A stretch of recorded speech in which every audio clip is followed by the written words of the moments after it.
All right, just going to wait for it to pop up on YouTube here and we'll get going. There we are. Hi, everybody. Welcome to the March 2018 Q&A. I'm hearing myself in the YouTube video, which is bad. Welcome to the March 2018 Q&A. We'll be answering questions live from $20 and up patrons. We've kind of got a flexible crew with us today. We have some people that are going to be joining us later, and we have some people that need to bail out early. And so you'll be seeing different faces pop in here and there. So don't let that freak you out. But our first question comes in from DRD7 of 14. He says, "Hey there, allies. Got a spicy one for you on this fine Saturday morning afternoon. Red Dead Redemption 2. Now, I have no doubt in my mind that this game will be a financial success for Rockstar Games, as Rockstar San Diego proved themselves with the first title in 2010. But when reviewing the sales numbers down below for the following games, it started to make me wonder, why would everyone be so scared of Red Dead Redemption 2? 15 million units is nothing to cry about. That's a fantastic total, but it doesn't touch GTA 4's numbers, let alone GTA 5. Critically, Red Dead Redemption 1 is one of the biggest games of all time, and it can absolutely be labeled as a major success, but not a breakout success. Comparing the title to a Destiny, Call of Duty, or Battlefield, it's less than. Of course, those are juggernauts, but GTA 5 beats them all. A more apt comparison to Red Dead would be Fallout 4, Assassin's Creed, or the Elder Scrolls series in regards to sales. Now, I expect I expect Red Dead Redemption 2 to top the sales of 1, but it'll probably more than double it. But Red Dead Redemption 1 sales speak otherwise. It's not a proven juggernaut. It's a proven successful game. So what do you guys think? Red Dead Redemption is one of the highest rated games of all time, but the sales numbers have many titles that have sold better than it.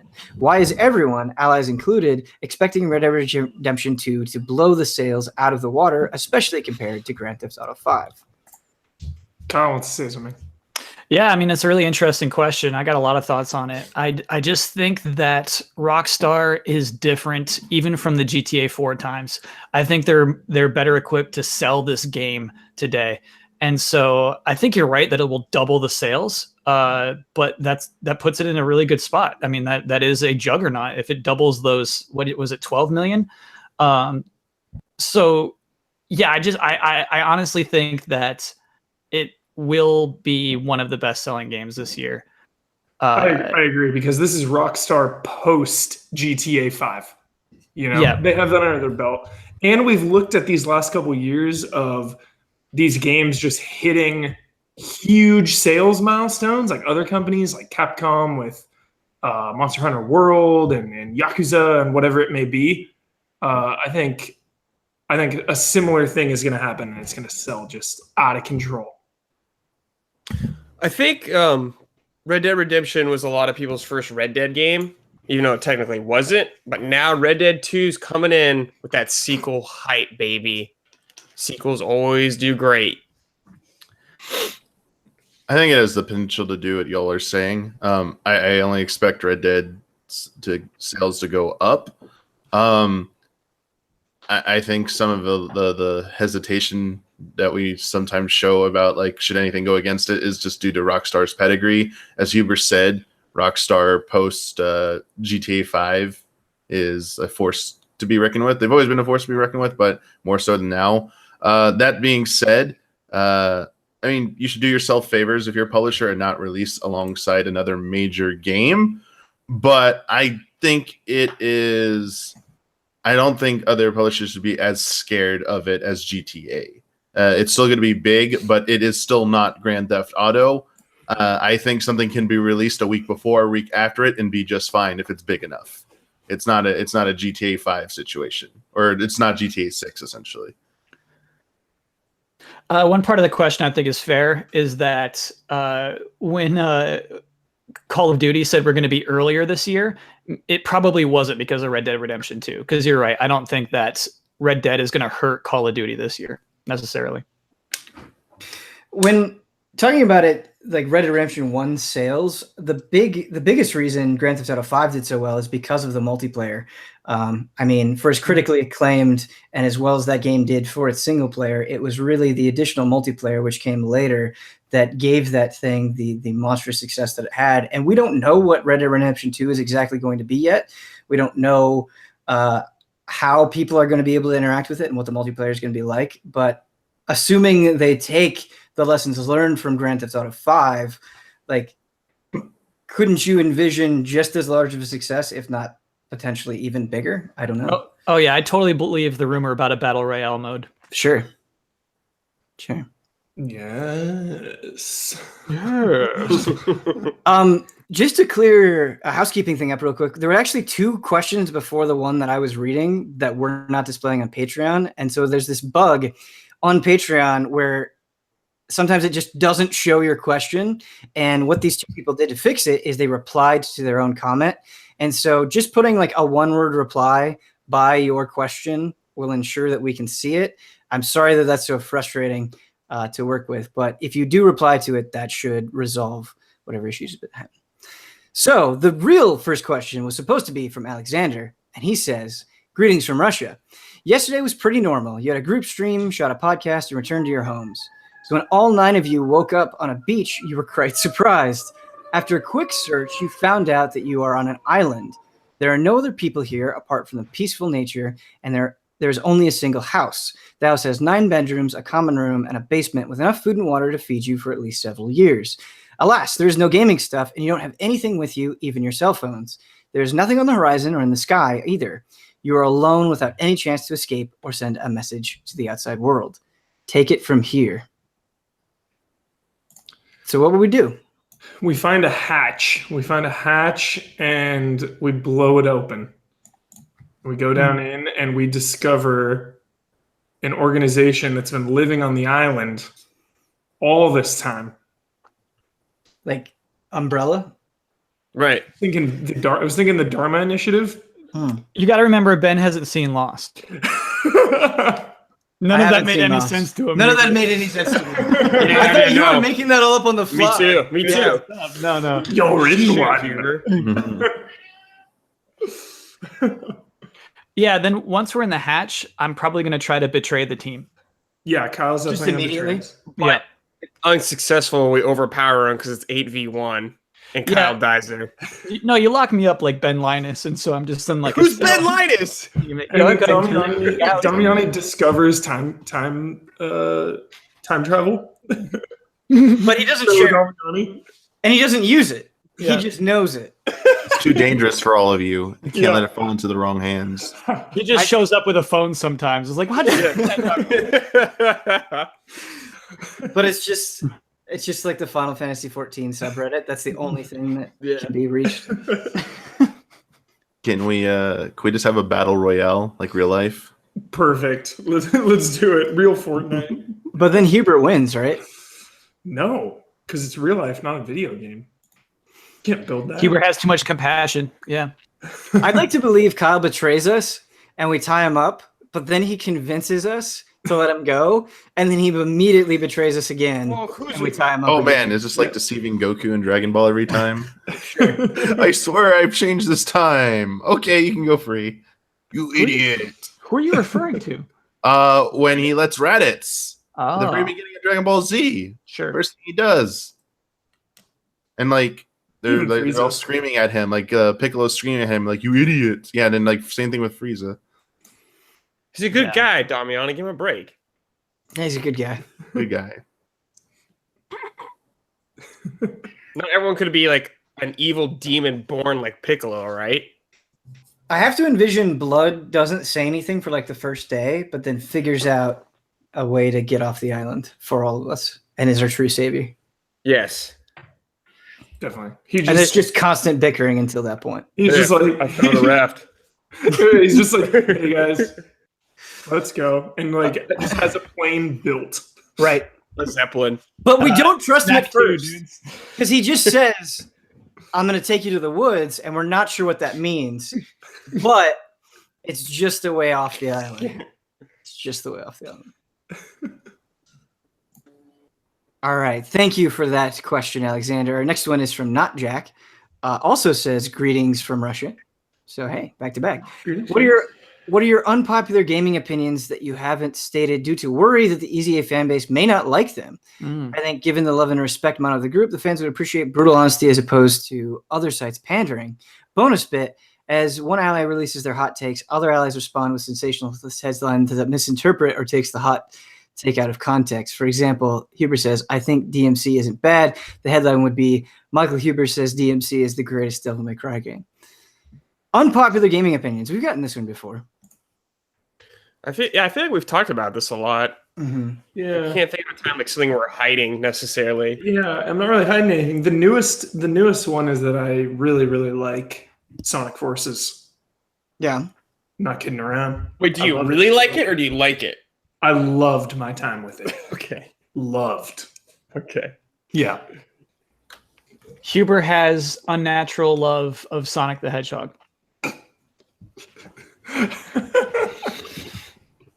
Hey, Jones is here. Hey, Jones.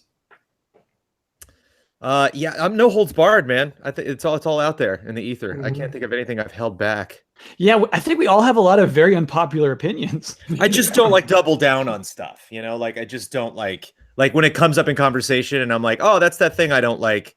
What's the point of me adding my distaste for that to the conversation now when the audience might already know it and I'm not making a point. You know, I don't want the conversation to go in that direction now. So, I think that's it. It's funny because I still really like this game and spent a lot of time with it, but I think Skyrim is kind of overrated. When I see it within the top 10 games of all time on lists and stuff, I think that is pretty overblown. It's not even my favorite Elder Scrolls games, and I think there are RPGs with better writing and more interesting worlds than a lot of what Skyrim presents. Even though I still like it. Easy Allies Ben Moore calls the Game Informer staff a bunch of hacks. Yes, print it. Skyrim was in their top 10, right? Or is it IGN? I can't remember which one. I don't remember for sure, but I feel like I've seen 2 lists recently that had it like extremely high. PC Gamer maybe too. Because like what story beat in Skyrim really rocked you? You know, like what? Like that's it. Yeah, but that's in like all of them. Exactly. Jones, it's about creating your own story. Right, exactly. Yeah, it's my own Dovahkiin. It's the freedom. So, once you take away the freedom, there's not a heck of a lot going on there. And I've played that game so many times. I played that game in VR, and like it's still just Skyrim. It's impressive, but there's such a gap between those games. It's so huge. It's like GTA, and I don't think it ages as well as something like a GTA. Other unpopular opinions? We got to get one from Kyle and Damiani for sure. I mean, I think both of us spew our bad opinions all the time.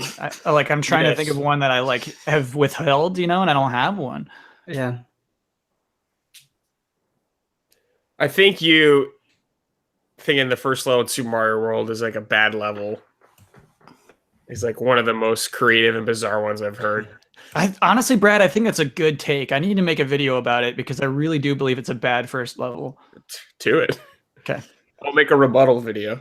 What if we have 8 other videos go up in response to Kyle? Yeah. Well, listen. Defend it. Defend that level. Defend it. We were playing God of War 2. We were streaming it. And Brad and I were just like, defend it, defend this part. And then chat was like, there's like a thing you have to hit up there that you've missed for the last 10 minutes. I'm like, defend it. That's so weird, Huber. I do that too when I was streaming SSX3. I was like, defend this. Yeah. And you like miss something? No, it was actually just bad. It was legit bad. Okay. Any other unpopular opinions, or are we ready to move on? Nothing that people haven't heard already, I feel like. We're ready to go. Yeah. All right. Ready to go. From John Santoro, he says, "Hey, allies. Last month, I beat Persona 5 for the first time and absolutely loved it. This was unusual for me since I typically don't like JRPGs very much at all, but the style, story, and music absolutely captured me from beginning to end. As a result, I've been thinking about trying more games in the genre to potentially find even more games that I might love. My question to you guys is, has there ever been a game for you that caused you to enjoy a genre that you previously disliked before? If so, what game and genre was it? Thanks, and keep being awesome." StarCraft 2 Wings of Liberty. I have never loved an RTS more than I loved that game when that first came out. I was always just like appreciative of RTSs, but that was the first one that I didn't play for work. I didn't play for an assignment. I just like was addicted to that game, and I still haven't never finished the last chapter, Legacy of the Void. Go ahead, man. There are two that crop out to me. They're both Sega games. I played, believe it or not, I played a lot of NFL 2K, and I loved that game. And I had like no huge interest in football, but I thought NFL 2K was so much fun. And obviously, like I played things like NFL Blitz, but that was a little bit more serious, and I really loved it. And then when it went away, like nothing else that I played really captured me in the same way. And Sega Bass Fishing, I didn't play that one nearly as much as I played NFL 2K, but I thought that was fun too. Yeah, man, those are good picks. Batman Telltale, or not Batman, sorry, Walking Dead Telltale Season 1. Yeah. I played a few adventure games growing up as a kid. I remember playing like Siberia, a really weird one. Played that with my dad. Yeah. Yeah, just never fully got into adventure games though until Walking Dead. Like Jones, it's RTS for me, and I played a lot of Warcraft 3. Some would say the greatest Blizzard game ever made. It's very good. Nice. Final Fantasy 14 and Realm Reborn. I thought I never liked MMOs, never gave them any serious consideration. I thought people were crazy for playing WoW and EverQuest. And I missed the Damiani trash talking. WoW. Yeah, like I was like, why do people play these games so much? Like, I just don't get it. Like, why don't you walk away? Like, you play it for a month and then you're done. Walk away. Walk away. Like this game, I was like, this game is 10 years old. But besides the like specific trash talking of that, just MMOs in general. Like, why would you spend more money than $60 on a game? Like, you keep paying a monthly fee. I mean, that's sort of gone away, but yeah, I just didn't get it. I was just like, yeah, don't understand it at all. I still didn't understand that the first 14. That just 1.0 reaffirmed with like, wow, MMOs are just nope. They're just grind fest. You sit around like killing mobs all day and boring as hell. Not true. Good stuff. Good stuff. Good stuff. Our next one is from Robert. He says, Assassin's Creed Origins got a free update which added an educational mode that allows players to take a narrated tour of the game's environment, free from combat. The mode is also available separately on PC with some minor censorship, so it can be used in schools, although I don't think any school has implemented it yet. My question is, what games would you add an educational tour mode to? For the purposes of this question, the tour doesn't actually need to be educational. The other tour could just be fun. Like my answer would be Bloodborne, which would have tours from different perspectives, like Master Willem, Mikolash, what's that? Yerman, there we go. Thank you, Brad. Mikolash, etc. Clearly, no real historical information could be presented, but fictional history and lore would be as though it was true. I really like this question, Robert, and I think your Bloodborne example is brilliant. Yeah, it'd be fun to explore. I wish they would go back and add it into Assassin's Creed Syndicate or other Assassin's Creed games. I wish NASA teamed up with Mass Effect when Mass Effect was still good and did just like space educational stuff about like the planets and stuff, like showing you like I don't know. They could have done some cool stuff with that I would have been like interested in. Batman Arkham. With like a who's who of Batman actors and writers and directors, like just get everyone to just commentate on different aspects of the Batman mythos. You know what I'd be way into is BioShock Infinite, but you're only hearing from the art team. So basically, you just hear what their inspirations were for each part of the environment. Cool. But that's like the only people I want to hear from. Like the Ghost Wife is gone. Infinite universes are gone. We really just go around this place and like hear about the art and the design of all those areas. I think that'd be really cool. I think there's a lot of games you could work this into, but think of like Resident Evil 4. You know how like occasionally you check in with like Huntington? I want an entire perspective where like, what is Huntington doing the entire time in Resident Evil 4? Like just some base of operations people that you only hear from like occasionally throughout the game. Like, there's so many franchises you could do it from, but like, I want to know what they're working on. Like, are they communicating with other people? I don't know. That one really killed the room. Hunt again. Hunt again. I'm sorry, Huber. It's all good. Hunt again. One of the greats. One of the greats. Gotta correct it. No, please correct it. One of the greats. Respect the grades. Hunt again. I really thought it was Huntington.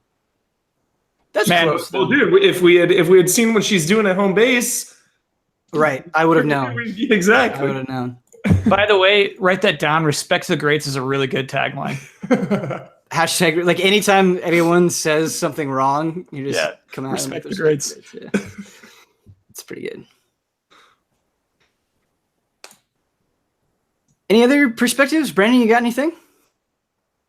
I'm sorry, I was distracted with a text from my mother. Oh, it's okay. What's up? We all get mom texts, man. Little family drama there. What's going on? Sorry. Sure. Any games you would add an educational tour mode to? And an educational tour mode too. Like they did with Origins, AC Origins. Oh, Sea of Thieves would be fun. That's one thing that always bothered me because Walt, when he was researching and putting together Pirates of the Caribbean, did a lot of research on actual pirates of the day. And then they brought Pirates of the Caribbean to the cinema, and they were like, "Let's make up all the characters." And I was like, "There's actually a lot of pirates that were alive and had a fascinating history and story." But sure, let's do magic. Magic is Jones standing up in the theater. They're making up these characters. The ride has real pirates. I mean, just a little bit of both would have been nice. A little flavor of like what life was actually like. And by the last one, it's like, let's drag this whole building through this town. And you're just like, okay, like whatever. I get you, Jones. I totally get you. But it would have been nice. I like they added some pirate stuff in the first movie, like when they talk about parlay, and I'm like, oh, this is cool. This is some like pirate lore. Yeah. I just don't get any vibe that any kid that sees any of those pirate movies is encouraged at all to like go on the internet and research pirates. You know, they're not like, oh, I want to learn more about that. It's like, no, that's that. Sure. I wonder if like some kids are growing up and like learning about pirates in school, and they're like, well, when did Barbossa live? It's like, no, that's not a thing. There you go. There we go. Good answer. Yeah. Our next one is from Dominic. He says, you go into a coma for 5 years. Almost all of your favorite titles have sequels, unless they're dead. When you awaken, someone gives you enough money to relax and do nothing but game it out. What franchise do you go for first? And why is it Final Fantasy VII? This is a very sad scenario, by the way. Yeah, it is Final Fantasy VII. Or Kingdom Hearts 3. I like the insinuation that, like, you don't check in with the rest of your life. And you're just like, yeah, I don't care. What's come out in the last 5 years? Wake up, immediate. Shenmue, deliver it. Like, I guess it's presumed that like our family died in the accident that we got our coma in. No. Is that the presumption? What? No. Because then I'd be hanging out with my family. I just woke up from a 5-year coma. I'm not going to get 5 minutes with your family. 5 minutes. Or you're like Huber, you order it, then you talk to your family while it's being delivered. Then when it gets here, then you play it. There you go. There it is. There's so much to catch up on. Is there really, though? Is there really? Got to see what Rio's up to. Huber, you got to catch up on Marvel, dude. That's what you gotta do. Gotta see Avengers 5, whatever gotta it's gonna see be. Avatar 2. Gotta see it all. Can I play Death Stranding? I know it's not a sequel, but can I just play that? It's not out yet. It's not out yet. Okay, got it. Man, Death Stranding would be tempting, huh? Yeah. I think I would do Devil May Cry. Because, like, the question isn't you only get to play one, just which one do you play first? And I feel like that would be a good game to just kind of get reacquainted with video games again. Like something loud and fast and intense. I like that. Or the sweet new Doom 2 that Bethesda's going to make. That would be pretty good, too. It's so funny. At that point. Like your loved ones are trying to explain what happened in the 2020 elections and everything. You're like, no. Death Stranding's out. I'm good.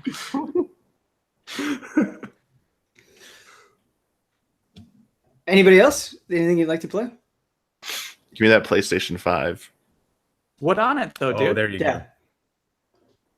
I don't Gotta know. pick a game.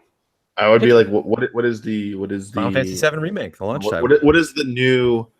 I mean, I'm picking something other than obvious. What is the new Fortnite game? Well, in 5 years, what has replaced Battle Royale? What is the number one game on stream on PS5 right now? I just want to. Everyone's like this. I know it sounds stupid. It's called Slackjackers. Everybody's crazy about it. It's just like it's like this weird game where like people like they just try to like work together to hop on top of each other and like build a tower to the sun. It's like I know this sounds stupid. Everybody's crazy about Slackjackers. The Slackjackers Battle Pass is a big deal. It just came out on mobile. That's pretty good. Yeah, what if you like wake up 5 years from now and like everything sucks and people are really trying to explain why it makes sense? I think that's what would happen. What if you guys just told me there is no PS5 yet? There's still PS4. Mm-hmm. PS4 Pro Plus. You're not going to believe that. Oh, Sony went out of business, Damiani. Yeah, there's no more Sony. It's only Xbox now.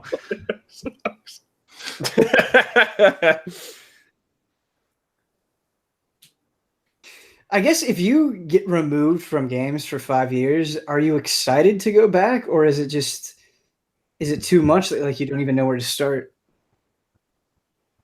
Nah, Are we all it's exciting?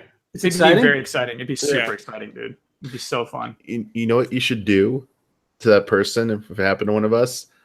We should film them and go, all right, I want you to like guess what the newest Pokemon's about. Guess what the newest, like Grand Theft Auto, and see how right you are about it, and be like, all right, now here's what it looks like, and you're like, yep, you got Pokemon exactly right. It has not changed in 5 years. This look better. All right, if one of us gets into a coma, let's make a pact that we will play that game. Yes, That's a really cool Slackerjacks? and we're gonna film it. That's good video. Yeah, we can play Slackerjacks. You got Slackerjacks, dude? Did you get the John Wick skin for Slackerjacks? Going for the world's first, dude. I want to be the first one on the sun. I want to be the first one to slack. Did you know you can ride on the new guided Slack? Watch out for Jacks, though. They'll get you. Except for Jack. All right. Next question. Deep in the Sylvain Woods lies an academy devoted to the education and training of the next generation of adventurers. Their students will form parties. This is from Ace Jackson, by the way. Excuse me.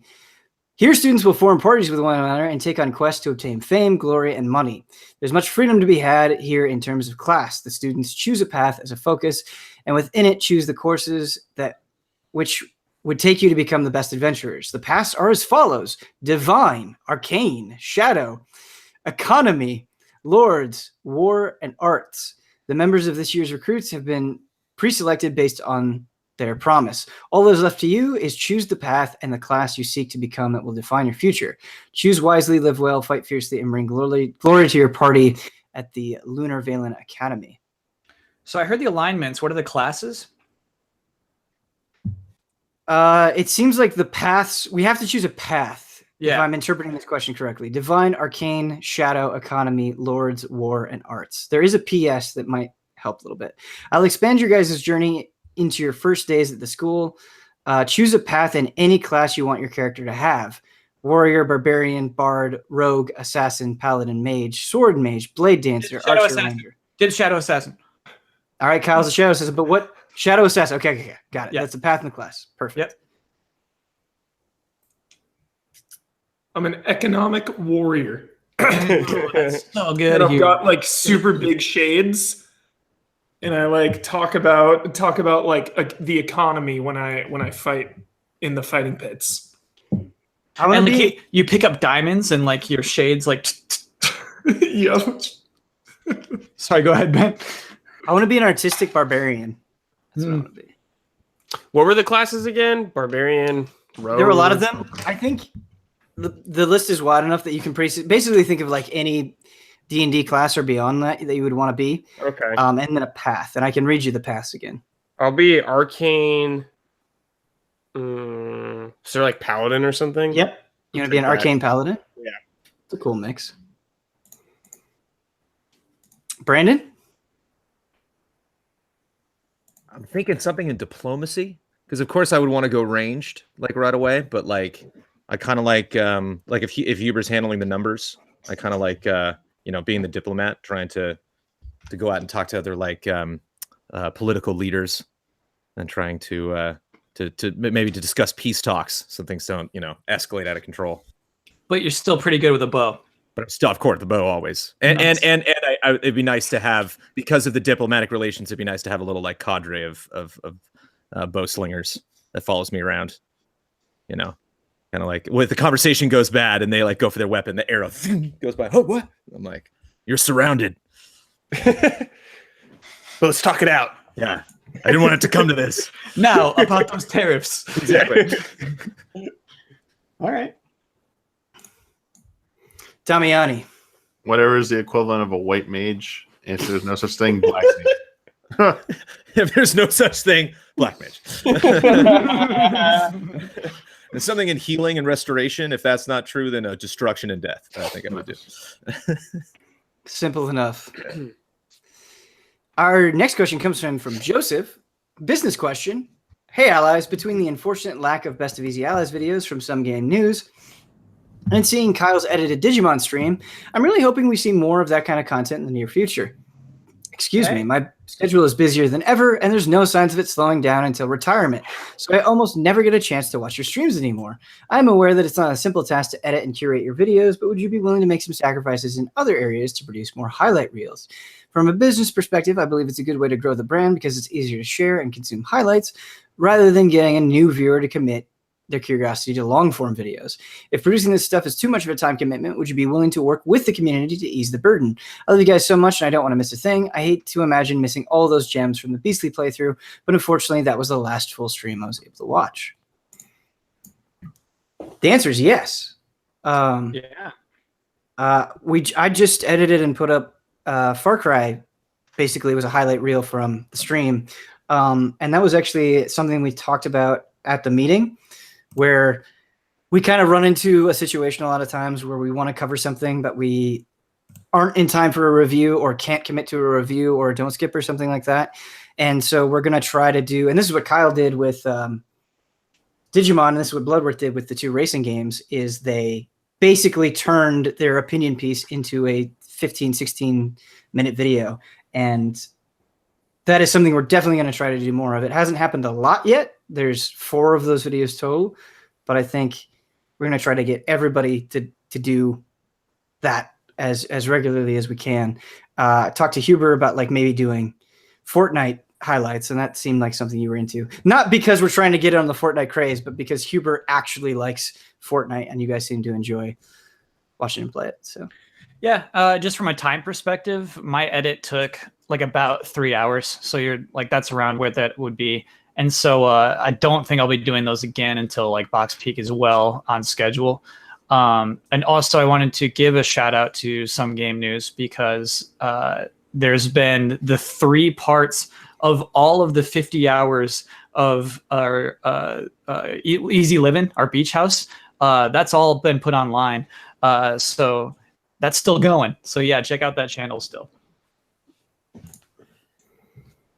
Yeah. Anyone have anything else to add to that? I just definitely need to do one of those. I just haven't. I think it's the projects that I'm interested in. It's like a lot of the stuff I'm focusing on. Either I think wouldn't work for that, or it's something like a Far Cry where it's like I'm reviewing this, and so Right. The games I've been working on don't fit into that the correct type of game that would work for that format. So I'm constantly just like hunting for the right game to do that with. But it's not like I'm streaming Batman Telltale next week, but that would be super spoilery, so that wouldn't work. So what about your VR thing, dude? Yeah, that's an excellent call. Checking out Oculus. I could do that. That'd be sweet. Yeah. That'd be sweet. And a good way to cover a lot of those games. Yeah. And Amanda at the end, Jones, so funny. Good. Yeah. Yeah. Man, it was the highlight. I loved it. One of my favorite highlights from that is she got into Robo Recall and then realized that was a bad idea. And she's like, no, I don't want to do this. And instead, all she had to do, because she had the wristbands around her controller, was just drop the controllers and take the headset off. But she like looked around the virtual environment for a way out. Like, it's like, where do I go? Like down that alleyway? I don't know. It's like, hold on. When you're in the matrix, it's hard to get out. Our next question comes in from Ulf.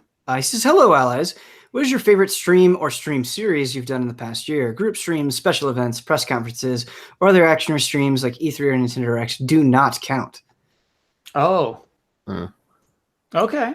So probably talking about our personal streams then, yeah? Yeah, seems like that.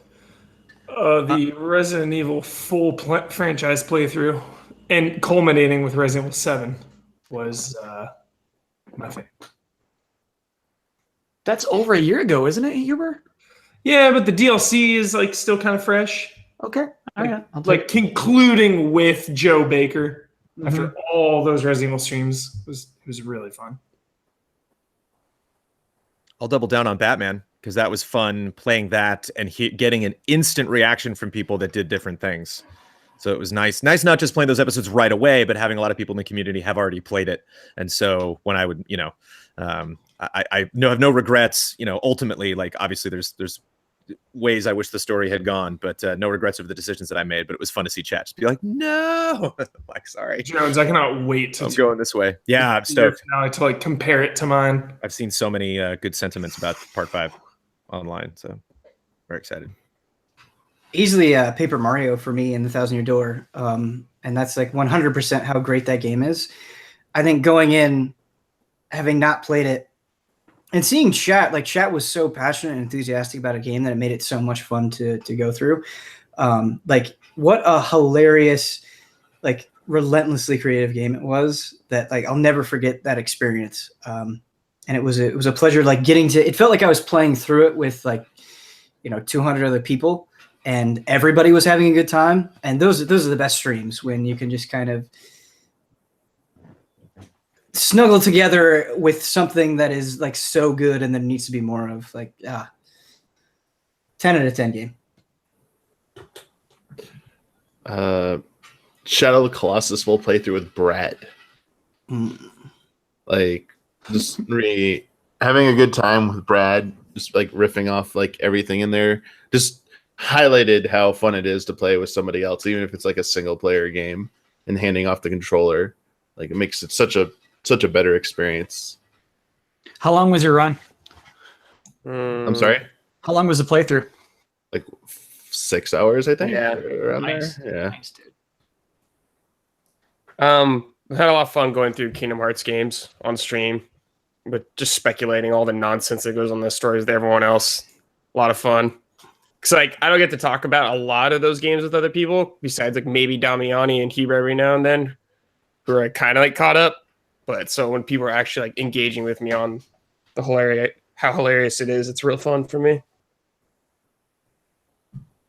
Good stuff. Next one comes in from Alex. He says, "Good day, allies." Beastly. Oh, sorry, Kyle. I thought you'd answered. My bad. Do you want to elaborate on Beastly at all, or does it speak for itself? There's a lot of times where I'm about to play a game and cynics will Google it and say, "Oh, this is going to be fun." And then the game turns out to be a blast. And I like it when there's that turnaround. How often's that turnaround with you? Very often. There are a few games that I abandon. Excellent. Yeah. What was the worst one that you streamed? Prism. There's sometimes a game like I got to throw this away immediately. There's sometimes you just know. I like it. Alex says, "I would firstly like to say that I saw the Twitch stream 2nd anniversary Easy Allies in Concert Revengeance special last night, and I loved it. Just about how great it was. My wife was sitting in the living room with me while I watched, and then she said this to me: 'This has got to be the geekiest thing you've ever watched.' This was during Ian's ska rendition of Puke Puke, complete with Ben, Brad, and Huber dancing in circles with their hands raised high. I nodded my head in agreement, but it did not stop me from smiling the whole time. My question is this," that's adorable, "what were each of your favorite moments from last night?" Box Peak was great, by the way, during the 2nd anniversary. Puke Puke was my favorite too. I liked It was it. a lot of fun. I really liked the music quiz and kind of the meme Yeah, that's love the music quiz. from that Middle guy? Yeah. guy. Yeah, that was really entertaining to see happen live.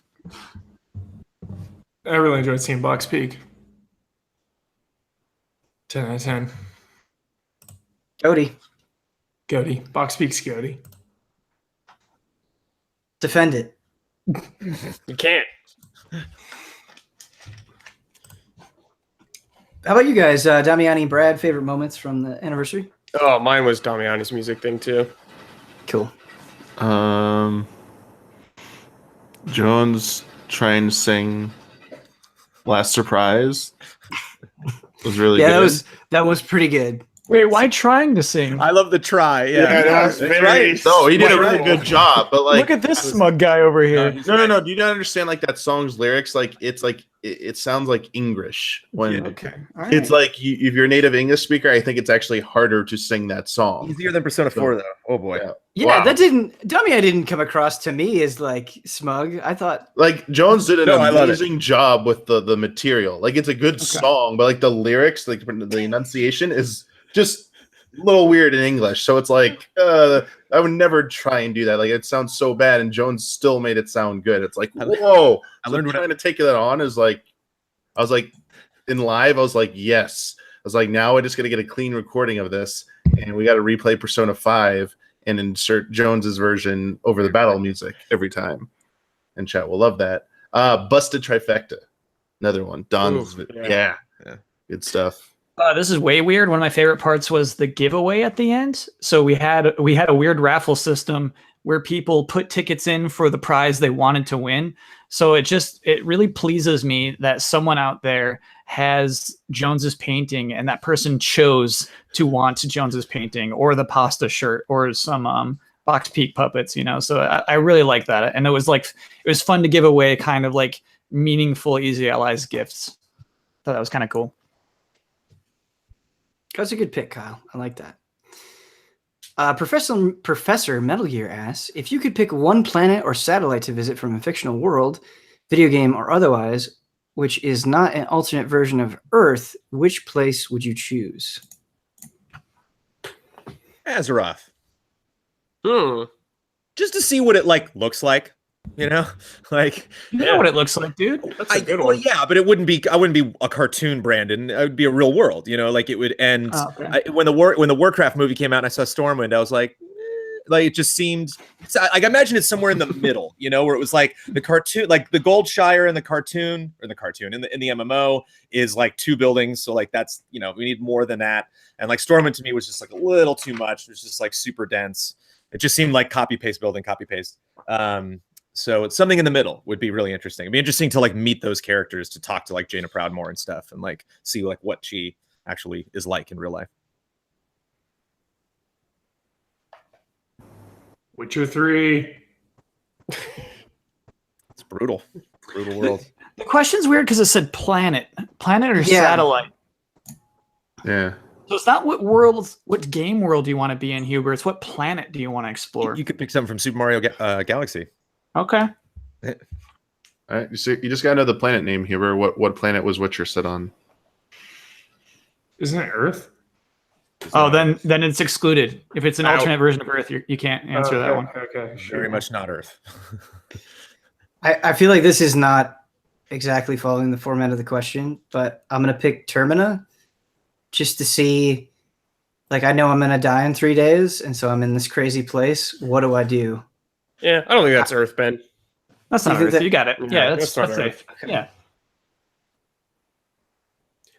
Yeah, man. Whatever planet Hyrule's on, that's where I want to go. Smash Brothers planet. Smash Bros. Planet. That's right. Planet Smash. Along with the Mushroom Kingdom and all the Pokemon regions. It's just like Sakurai's car that you end up in. You go on a long car ride. Talk about Smash. Yeah, your Mushroom Kingdom's hype. Did we mention on the? Sorry, go ahead. I'm trying to think of games where you do go to planets, and I actually thought of Rogue Galaxy, which has some actual like cool planets to visit. Nice. Do that? Is it really? Yeah, man. The city planet I think is pretty sick. The one that you go to jail in. Dude, I remember that. Nope. Did you do a full playthrough? Did you finish it? No, Damiani? I got past that planet. I was like, can I get off this planet now? Same with the jungle planet before. I was like, okay.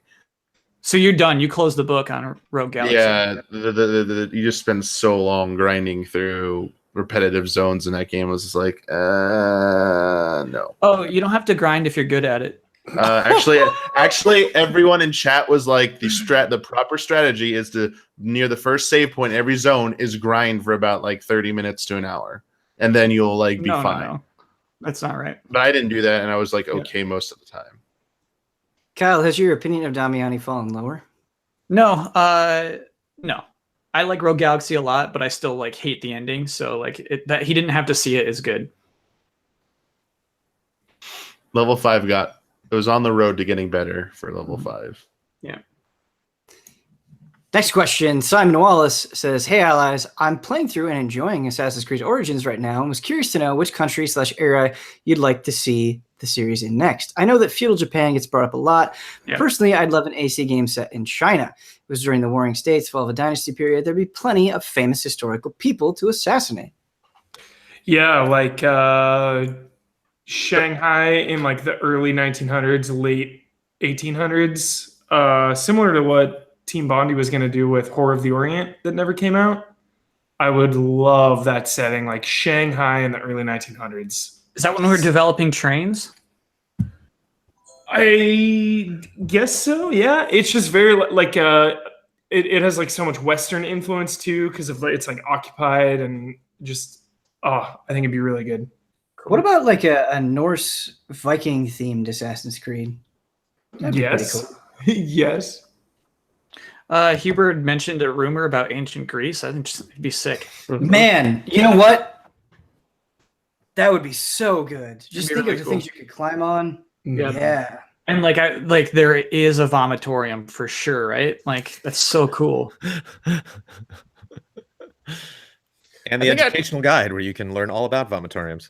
I did. Like I found that so fascinating. When I was in school, I think we learned about it in like middle school. Yeah. Like this is they had these. They had vomitoriums. You got barf, dude. Go. You gotta barf. It's because they ate too much, right? They would eat and then just spew. Yeah. Bulimia the party. So dumb. I think I'd pick something like Aztec or something like that. The Mayans? Yeah, something like the Mayans. Apocalypto, the game, dude. Yeah. Hell yeah.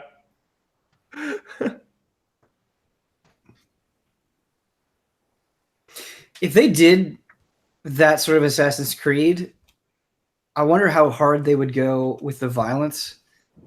Like, seeing somebody sacrificed on an altar. Got to stop them. Yeah. Any other suggestions? I would love a good apocalyptic Assassin's Creed. It'd be fun if it was set like way, way, way in the future, and you were just purely getting revenge on whoever screwed the world over. It was just kind of like you found out who was responsible for this like just nuclear waste, and you go take them out. And maybe like you yourself gets destroyed in the process. Kind of like a what if. It's like maybe the story isn't necessarily going in this direction, but I would love a little bit of like the ruins of kind of the old series where you're kind of going through like some fancy buildings, some like destroyed buildings, like some future tech, some old classic tech because it's in the future, but at the same time there's not a lot of power to run stuff anymore, so you kind of have to improvise. It'd be fun. What if it's set in the 80s and you're an assassin, but you don't kill people through physical violence? You just manipulate the economy to sink their business. Dude. And then after you sink their business, you have a long speech about how greed is good. That would be like the Watch Dogs Assassin's Creed crossover. A lot of cocaine. I imagine there's like a lot of cocaine money. Yep. There's a lot of Street cocaine. Assassin. Yep. Jones is talking the future. I thought of maybe not a setting, but a cool idea. What if, ways Mass Effect could have improved. What if you, in the future, are an assassin who travels through space and you go to the different planets, but you get to account for like the different gravity on each planet and stuff. So like, leaping across like buildings and stuff, like it's like higher gravity. So it's like tougher for you to climb and stuff. So like you got to like deal with that. So you maybe have to like get like different like boots and stuff to handle with that. So like everyone like walks like, you know, is used to it, but you're not. So like you're just like too slow and stuff. So you're like, it's too advanced. Or you go to a planet like less gravity, so you can just like do like insane jump kills. It's like person's like 3 buildings away. I got this, guys. Just like leap across like that. I don't know, it'd be kind of cool. And they have extremely different cultural differences. And so like you kind of have to like learn how to like fit in with all of the weird people on different planets too. Yeah, like the research Otherwise you'll thing, stand Kyle. out. Remember when you used to sit and listen? That would be the Yeah. new one. Like you have to actually like do some like reconnaissance first, because you just like, I was from planet X, I went to planet Y, and yeah, like as Kyle said, you try and do something, you'd like stand out. It's like that person, you don't belong here. It's like you can't come. Now you're like on the watch list on that planet. You gotta like you gotta blend in better. If you try to like go into the group and blend in like you do in Assassin's Creed, and they just like push you away. Like, yeah, you have to like everybody's saying like Fifi, you know, like Fifi. And so like you have to like find someone who will tell you what Fifi means. But you can try to say Fifi, but until you level it up, you're like Fifi, and then they're like, what? Who's this guy? That's a good game. It's a good game. That one's for free, Ubisoft. Yeah. You're welcome. Next one comes in from Caden. He says, "Hello, allies. I hope you're having a great day. Battle Royale has really started to take over, and it got me thinking, what could be some cool twists on it? The 2 ideas I had was an Assassin's Creed version. Well, look at that, where you're in a densely populated city like Rome, and you can blend in with crowds, and the bush hiding would turn into haystack hiding. The storm or circle would do the animus deconstructing. The other idea is a Battlefield version where there are vehicles and everything is destructible. So my question for you is, what cool Battle Royale versions do you want? Thank you, guys. Caden." Guys, we need a Souls Battle Royale, right? I How can't would tell that- if this is a joke or not. No, like real. But at the end, there's like a boss, and it's like a raid boss. Yeah, and you have to, there's like enemies uneasy walking lines. around in the world, yes. Mm-hmm. I actually think it would work really well, Damiani, if it's not wide open, if there's stairs and caverns and stuff. Yeah. And it still closes in. Yeah, like, actually, I They think just it could drop work, you in dude. without any like weapons or anything. You got like you're just like I mean, you can only do the punches and stuff like basically first. You get and- souls from defeating enemies, Yeah, other players. that's the You know, only way you can gear up. No, Yeah. well, I mean, if you had that, you probably won't have time to level up during it.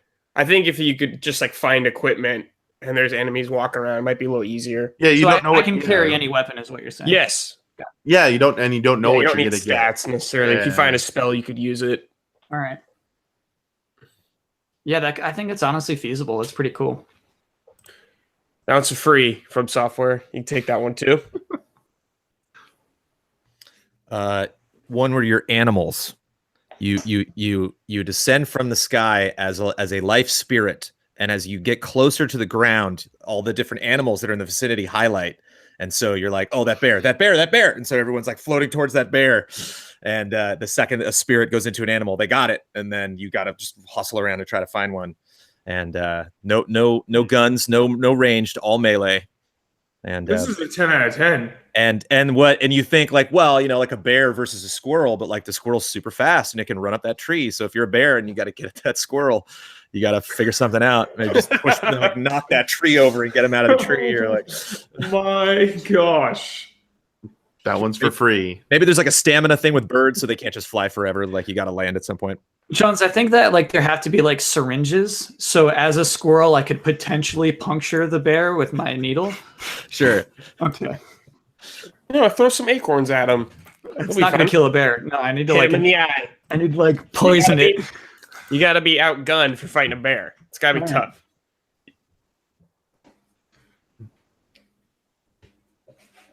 tough. The next Pokemon game is going to have Battle Royale. Yay, Kyle! Thank you for saying Pokemon. But it's just the trainers fighting. None of the It's Pokemon. just drop there. It's like, who's the nearest Pokemon I could catch? Yeah. Oh no, it's Magikarp. Yeah, so basically the Pokemon have become a limited resource. And so the government has decided that only one person gets a Pokemon a year. And so everybody enters this tournament, the Battle Royale, to get that one Pokemon a year. And they really do. They just kill each other. And then if you win, you get to keep that Pokemon. Are they still kids? Kids enter, they don't do well. They're like eating berries and they're having like crazy side effects. Where's that really dark Pokemon we all need and deserve? I'm thinking of social elements, so like Deus Ex or something, where you can like talk to NPCs or like some kind of social thing like Deus Ex, where you can like gain information by talking to someone or. So like as it's closing in, like you can hang out at the police station and they're your buddies. Yeah. So if someone walks in with like 2 guns, the police mow them down. Exactly. That's cool. That's cool. Battle Royale is so fun. I like it. That Pokemon idea. Make it happen. Let's make it happen. Come on, Nintendo. And what I love about it Kyle Bossman. is you're like talking about the Pokemon as a limited resource, but it's like the kid, whoever wins gets the Pokemon, and then they just have to like go and fight. Like it's a grueling life after they win. It's pretty good. All right.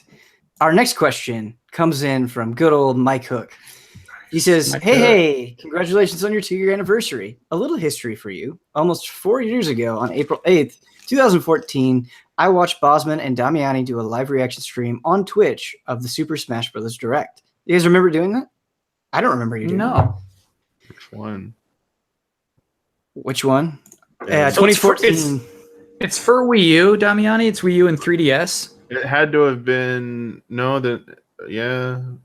when did it come out? I thought it came out in 20. Nah, I don't remember. So E3 is when they announced Pac-Man. So I think this April one is probably when they announced that the 3DS and Wii U versions are going to come out at different times and all that. Gotcha. All right, sorry, Ben, go ahead. No, it's okay. It was the first time I'd ever watched a live reaction to anything on the web. The next stream was of Huber playing Shenmue, and I was in shock that there was someone in publishing pre-Shenmue 3 announcement that also loved this game as much as I do, let alone would play and share his love for all to see. The next was Moore playing Hearthstone, just one man on camera playing a card game and talking a lot of anime. This trifecta of GT Twitch streams is what solidified my love of you guys. While I had been visiting game trailers since the days you only had trailers on the site, it's easy to see now that producing more personality-driven content was a smart way to go, as Easy Allies would not exist in its form today. A community was building that I didn't know existed or may not have existed before. I'm curious about how you guys felt about making this decision at the time. Were there any oppositions? Did anyone feel that using these resources could have been used for more previews, reviews, and interviews? Or did any of you guys just feel nervous about putting yourself on camera and interacting directly with the fans? I'd like to hear Damiani do this one because I feel like you really led the charge at Game Trailers to get us streaming. I mean, yeah. Is the question is the question about like Easy Allies? Because like, I mean, I wasn't technically at the inception of Easy Allies, but It's about Game Trailers. Yeah. Okay. Game trailers. Sounds like when we started. Okay. Yeah, like, well, for the streaming part of it, it was just basically for those, I'm assuming most everyone knows who this is, but one of the biggest streamers at the time, or streaming organizations, was led by Team Spooky, and I was just like constantly impressed by what they were doing with streaming, and I was like, man, like that's just, really dedicated guy and some of his friends like making this happen. Like big companies we should be like doing this, and just went home and or I was at home just like watching him do it. And I just watched YouTube videos that he put up about what he was doing to stream. And I was like, this doesn't seem that hard, actually. I think we can do this. And using a home computer was able to get like streaming up and going pretty easily. And I was like, we could totally do this. And it's seen, so this is a little bit of inside information about GT. We were kind of like had our hands tied behind our backs when it came to YouTube. Did you guys know Viacom and Google were in a big like legal battle over YouTube for many years which kind of prevented us from monetizing and or really using YouTube. So we kind of were unfortunately missed the boat with YouTube because of that. But Twitch at the time was new and emerging, and as someone who was part of Justin TV as well, I was like, this is something we could be a part of at the very initial, like the start of it, and be a big part of it. And we should be as game trailers. This is something we need to be a part of.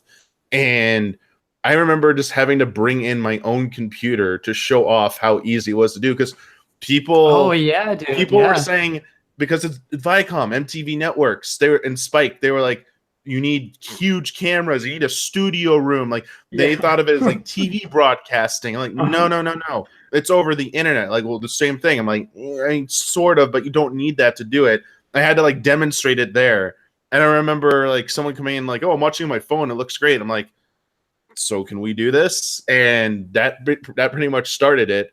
And it was just really nice to see us like get on board with that like early enough. That like Game Trailers was doing that. I mean, the only problem was we started on what was the other service now for Ustream. Ustream, thank you. We had to start on Ustream at first. We were Ustream that was going to be my question. Yeah, what is that? What I remember us being like, why people are talking about Twitch? We should do Twitch, and they're like, no. You know, we're not using Twitch. So the problem was at the time, Ustream was like known as the company that did streaming for big businesses. Because of Twitch, like Crunchyroll had a little bit of a history of piracy, like a little bit tied to like people broadcasting illegal things. But they cleaned up their act, and there was some concern about that before we could join them. And I guess once Twitch convinced our higher ups that like, hey, we've got our act together, like you know, your shows and stuff won't like, we don't do piracy stuff like that. We're cool.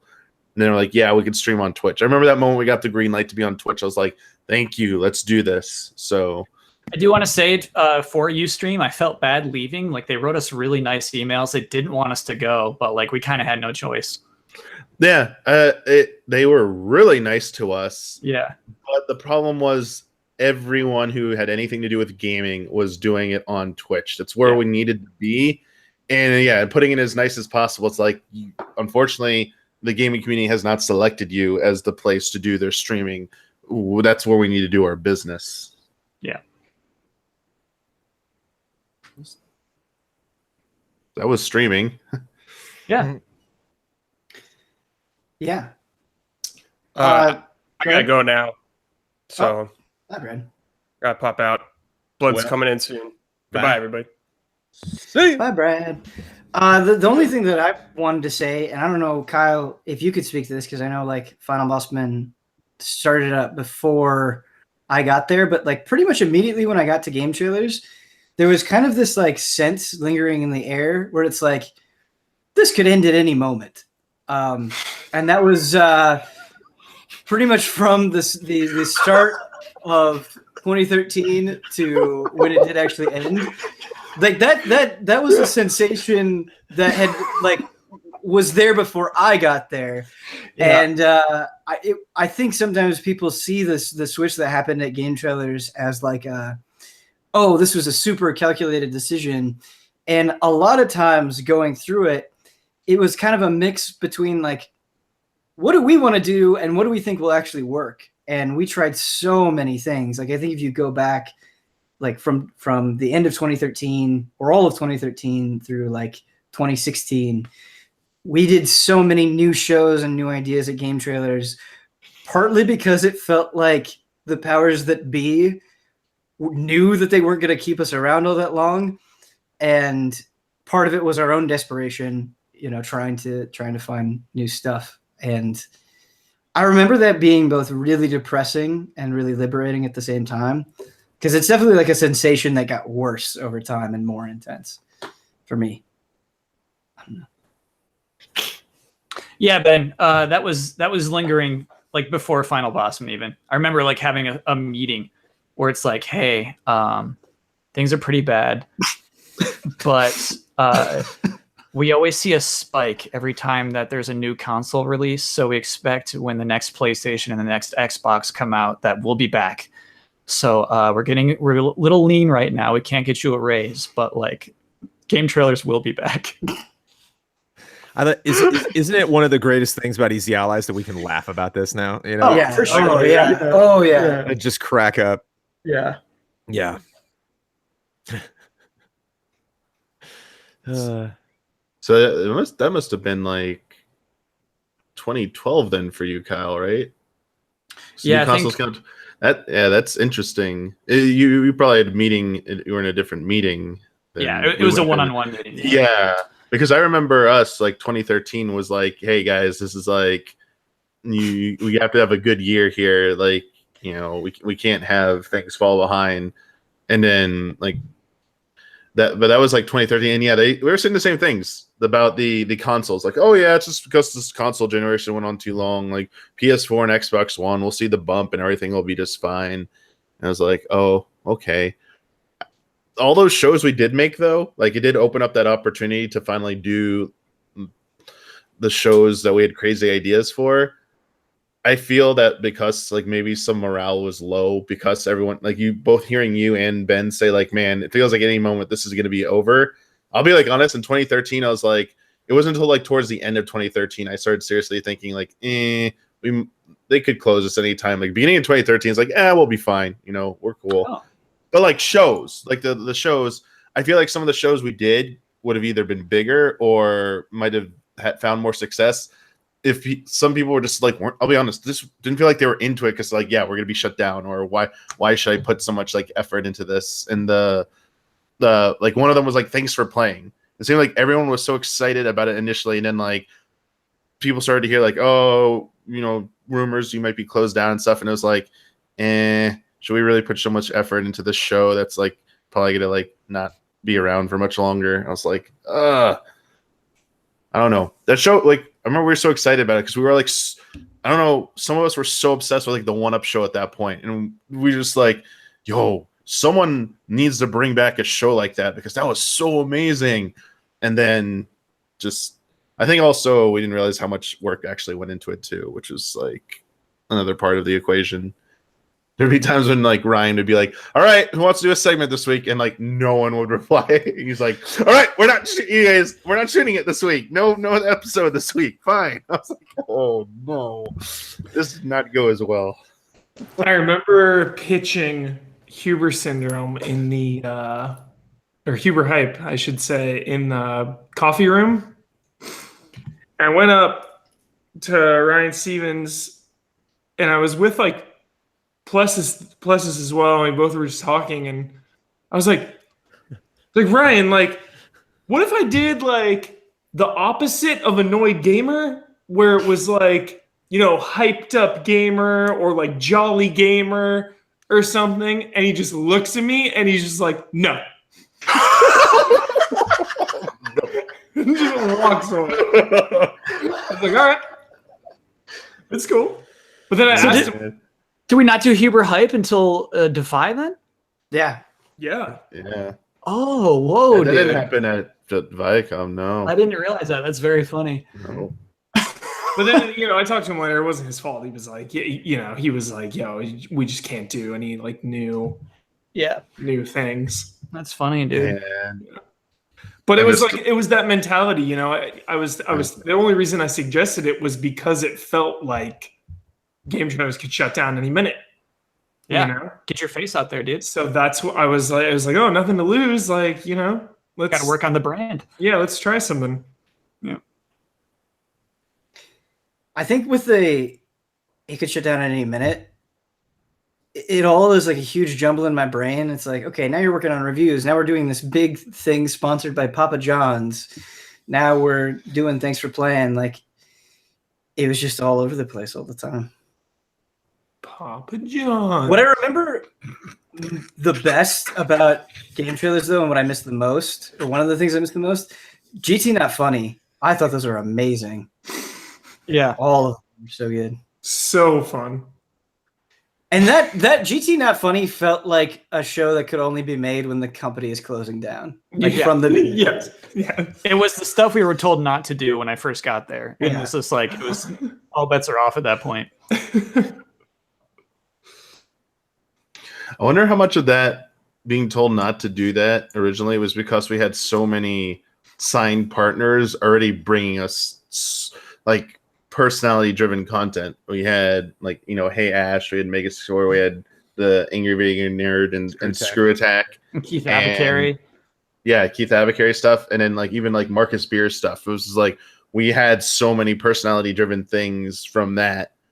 I wonder if it was like partly due to that. Like, we're paying these other people for this. Like, we need to focus on this other type of content, and it's like perfect harmony, but not really. But yeah, I wonder. No, Damiani, that makes sense. Like the way we were seen from a corporation kind of makes sense. Is like, hey, this is an editorial team, and then we'll hire comedians, we'll hire talent to make the stuff that's on camera. I just think we turned out to be pretty good on camera. I think anybody can be if they open up, and we were given a chance, which is cool.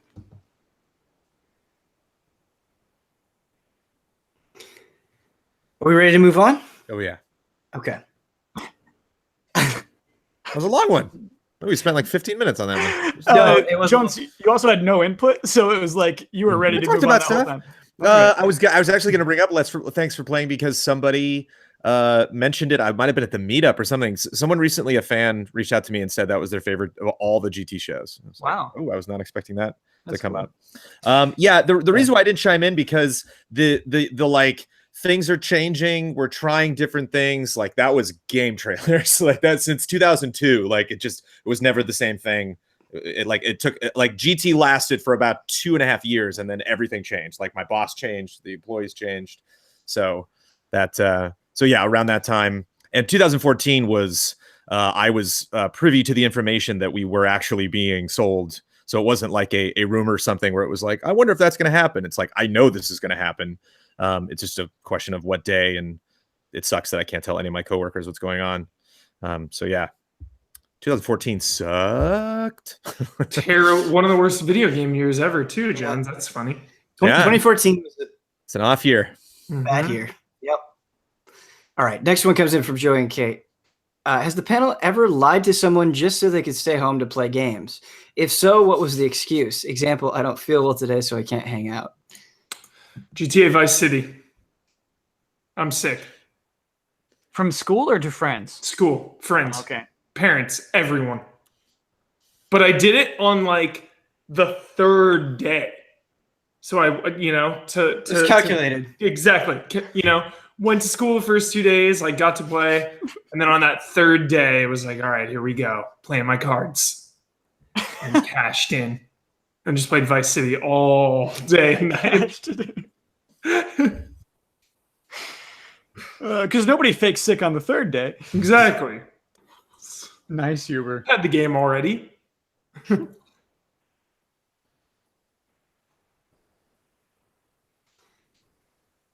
I just don't schedule things. If I know I'm gonna play games. I can't think of anything specific. This is something I definitely did in high school. I don't remember any specific game that I did it for, but I definitely faked sick from school before. I'm just trying to think of like a specific game. Well, it's like my schedule with Sean when I do training will fluctuate, because I try to hang out. I try to meet up with Sean 2 times a week, but sometimes I won't, and it's usually because I'm tired or we're working on something, and I'm like, I need to get rest. But when that appointment time comes around, I'm most likely not napping. I'm probably playing games. So it's like, I would needed to catch up to sleep beforehand, but like when it was actually the time to do that, like I'm probably just goofing around. I remember being so afraid that Halo 2 was going to sell out that my dad and I got up at like 6 a.m. to drive to Walmart to get a copy of Halo 2. And that was awesome. Ugh. Did anybody else lie to somebody to play a game? Got nothing for this one. Sure. Yeah, nope. I would use vacation days or something, but like it was like you could use a vacation day for whatever. It's like, yeah. Bloodworth. Hey, Blood. Blood, have you ever lied to somebody so you could play a video game? Oh, muted. Oh, okay. We'll give you a second to get it figured out. This is also a little bit unrelated, but a story that I thought of. I was driving to the midnight release of Modern Warfare 2, and the cops pulled me and my friends over, and they searched my car for weed. And they were like, it's the only experience I've had with the cops like this, where they were positive that we had weed, and they found Call of Duty, and they were like, it's got to be in here. Right. It was actually after we had picked it up.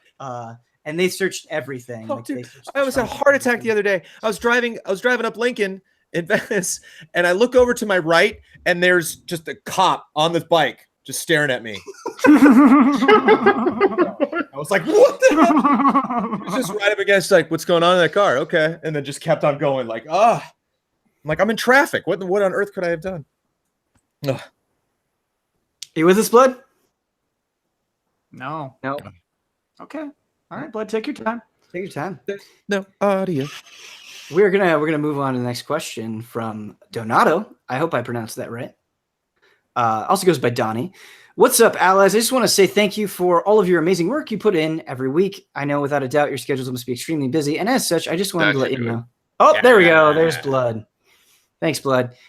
As such, I just wanted to let you know that it's because of your guys' content that I was able to make it through a massive depression and understand the true value of friendship. And although I've never met any of you in person, I consider you all my friends that I hang out with every week. My question to you is, do you have any advice on how to make my channel bigger and better? As of right now, I create live streams and news reports weekly, but was looking on any advice from all of you to make my channel stand out even more. Thank you so much for taking the time to read this question. You guys are amazing, and keep up the great content, knowing you truly change someone's life out there. Much love and respect. Okay, let's give, like, my real advice is game the system. Like, my typical advice is, like, just make sure you get better every video. Make sure you're yourself. That's to make good stuff. But, like, if you purely want more attention, if you purely want to be more successful, like, just game it. YouTube's a big, dumb game. And just, like, look up what's working for thumbs, look up what's working with collaborations, what kind of titles work, what kind of video works, and just, like, game that. But also, like, make stuff you'll want to make. Yeah, do stuff you love. Just because Fortnite is the biggest game on the planet, if you don't like Fortnite, don't just grind it out because it might be profitable or it's, like, the biggest thing, I just say do what you love, and you'll be happier and you'll make better content. Something that I've heard full-time streamers say that I really like that I don't know if a lot of people think about is, like, hit a schedule. Like, the more, if you want to stream and you want to grow your streaming platform, say, this is where I'm going to be every day. I mean, this is something that I'm bad at, but others have said, be there at this day, at this time. This is how long you're going to get me. Because the more that you're able to be consistent over a long period of time, you'll see a very nice gradual growth from people. And, like, they really emphasize that scheduling is super important. And I've heard people talk about, like, them just missing one day causes, like, a massive dip in subs. So I think consistency is important. And along the lines of what Kyle was saying with collaborations, if there's somebody that you admire, somebody that you want to work with, somebody maybe you want to have on, like, a podcast, or you want to like play against in a game or something, and you're like, well, they don't know me, and there's no point in sending them an email. Just send it. Just try it. There's not a huge loss there. It can either just be neutral, meaning they'll see your email and ignore it, or just won't reply, or we'll forget about it, or they'll get back to you. But you can only go up from there as far as just, like, reaching out to people that you want to collaborate with. I was watching Ninja, the very famous Fortnite streamer, and somebody asked him a similar question. And he goes, I've been doing this. I don't remember exactly how long he said. I think he said like 5-6 years. And, he's getting all of this attention right now, but this didn't just happen in 6 months.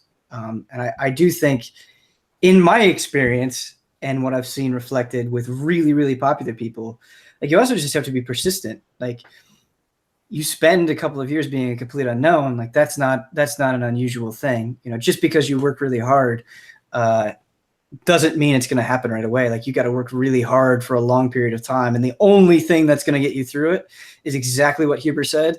You have to love doing it. Like, you have to love doing it for no one as much as you love doing it for 100,000 people or whatever it is. So. One last piece of advice I'd give for probably anyone in any career is have an answer for what makes you special. Just have it like immediately there. If somebody asks you what makes you special, you're like ready to answer the question before they finish it. Yeah. Get comfortable with saying how cool you are. Yep. Don't be like, no, I'm just a nobody. Like, no, come on. Sell yourself. Pop, pop. Exactly. What makes you special? Yo, what makes you special? Pop, pop, pop, pop. No hesitation. They're like, all right, You're hired. all right. You want to make some Fortnite videos? Pop, pop. Our next question comes in from Silent Constant. It sounds like Dragon Ball Super is getting a new movie at the end of the year to cap off. Oh, sorry, Damiani. I'm cutting you off. That's not a spoiler. That's not a spoiler. No, not yet. Oh, Damiani was worried about spoilers. Okay. Yeah. All right. No, this isn't really a spoiler. No. It sounds like it could very well be the end of the series. So this got me thinking, hypothetically, if EZA was coming to an end, what type of movie would each of you want to send EZA off with? For budget, let's just say everyone had comfortable new jobs, but Patreon decided to continue being patrons, and EZA ended up with a surplus of $600,000 for our budget. Oh, I need more than that. I would do a True Detective style 8 episode miniseries. About what, dude? About the rise and fall of Easy Allies. Oh, okay, cool. Would it star us or would it star actors? Actors. Playing us. Yeah. I would do something in the vein of Logan, but Huber would be like old grizzled Huber, and he'd be taking care of Kyle. Like Kyle would be bedridden, just like yelling at Huber and cursing him. Huber's carrying Kyle like through the desert, fending off all the evil YouTubers that are taking over. Yeah. Everyone else is long gone, and poor Huber only has me. Yeah. Yeah.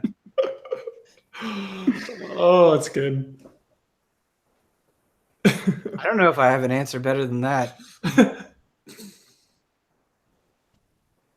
Yeah, Jones, you can have the $600K, dude. You can have our money. Take it all. Take it all. What if we did a movie about Sophie? And it's like we put all of our money into trying to launch Sophie's career. So like we're all going down in flames, but like Sophie becomes this new internet sensation where she's on like Good Morning America and doing all of these interviews and is very popular. But there's no mention of Easy Allies. Like we sacrifice our success to ensure the future of this dog personality. Yeah. It's like Babe. I think the movie's like Babe.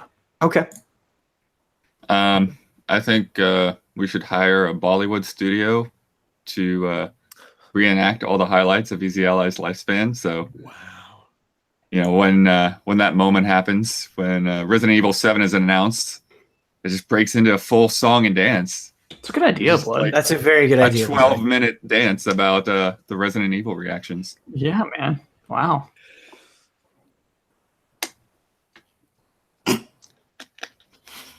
So good. The way that came off to me is Blood said that idea, and we're all like, wow. And then it just cuts to him, and he takes like a sip of his water and lets out a smile. Yeah. Wow. Even like a Cirque du Soleil, you know, just like an impressionist dance of you know, I imagine lots of like ribbons, you know, like just lots of colors and The Trial. Yeah. fabric. Yeah, the trial. God, The Trial, yes. Dance. Hall of Greats, the dance. Kind of tangentially related is from Sanjeev, and he says, what is your favorite guilty pleasure movie? Biodome. That's a good answer, Jones. I don't know what it is about that movie. I have not seen it in forever, but I would watch it. If somebody put it in front of me right now, I'd watch all of it. Like, I really like Brink, the Disney Channel original movie. A lot. Decon. I don't know if it's a guilty pleasure, though. Like, I'm kind of... Yeah, guilty pleasure is a weird one because, like, yeah. I think if there's one that's kind of a go-to, or if I'm just like flipping channels and like leave something on, it like ends up being like Galaxy Quest. Galaxy Quest is a good film. That's nothing guilty about Galaxy Quest. Yeah. Sam Rockwell, Huber. Heck yeah. Best in the biz. Best in the biz. I think Final Fantasy Spirits Within is a guilty pleasure. I really like that movie. There you go. And recognize that it is not good. Yeah. My mind is going blank right now. I've seen that movie too many times. I don't think Huber has any guilty pleasure. Yeah. It's just all No pleasure for guilt. Huber, you know? Like, Right. Yep. we're all the ones being like, I shouldn't be watching this, and Huber's just like, I guess I got the Andrew Garfield Spider-Man movies, though I've never seen either more than once. Okay. But you felt guilty the first time. Yeah. Hey, Hubert, random quick question. I saw a trailer on YouTube for Aliens, and they were like hyping it up, and it was from Fox. Are they re-releasing Aliens or something? Are they like putting it out on theaters again, or Possibly the 4K. The Okay. 4K Blu-ray. Yeah, that 4K.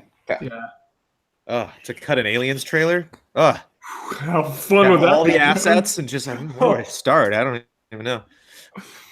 What would you do first, Jones? You get a music track first, or what?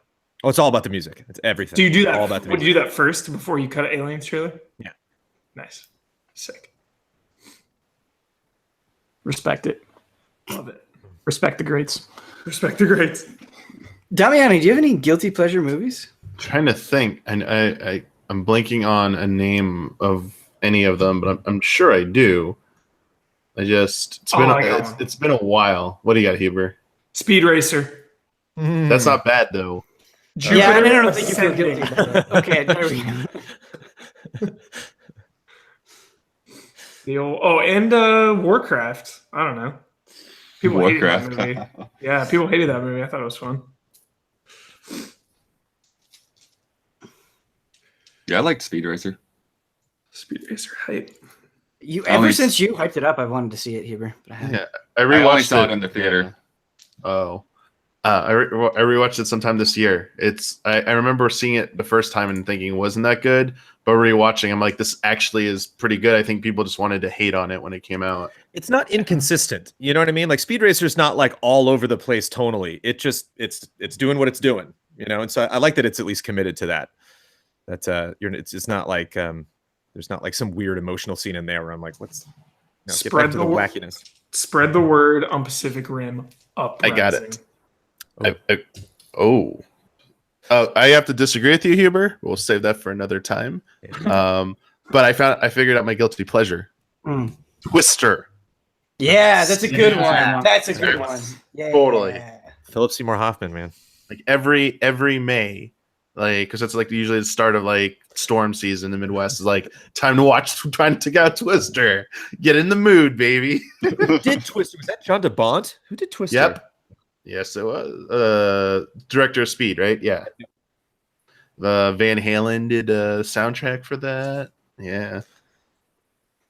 I remember really liking Twister. The late great Bill It, Paxton. it's fun, and I had a friend who was like a movie buff who knew quotes and stuff, like one of those types. And I would always throw out "That's no moon, it's a space station." But I'd say it the way they say in Twister. It's Star Wars, dude. I'm like, it's not Star Wars. Listen to how there's Obi-Wan say it that excitedly. Like, oh, We're like, going in.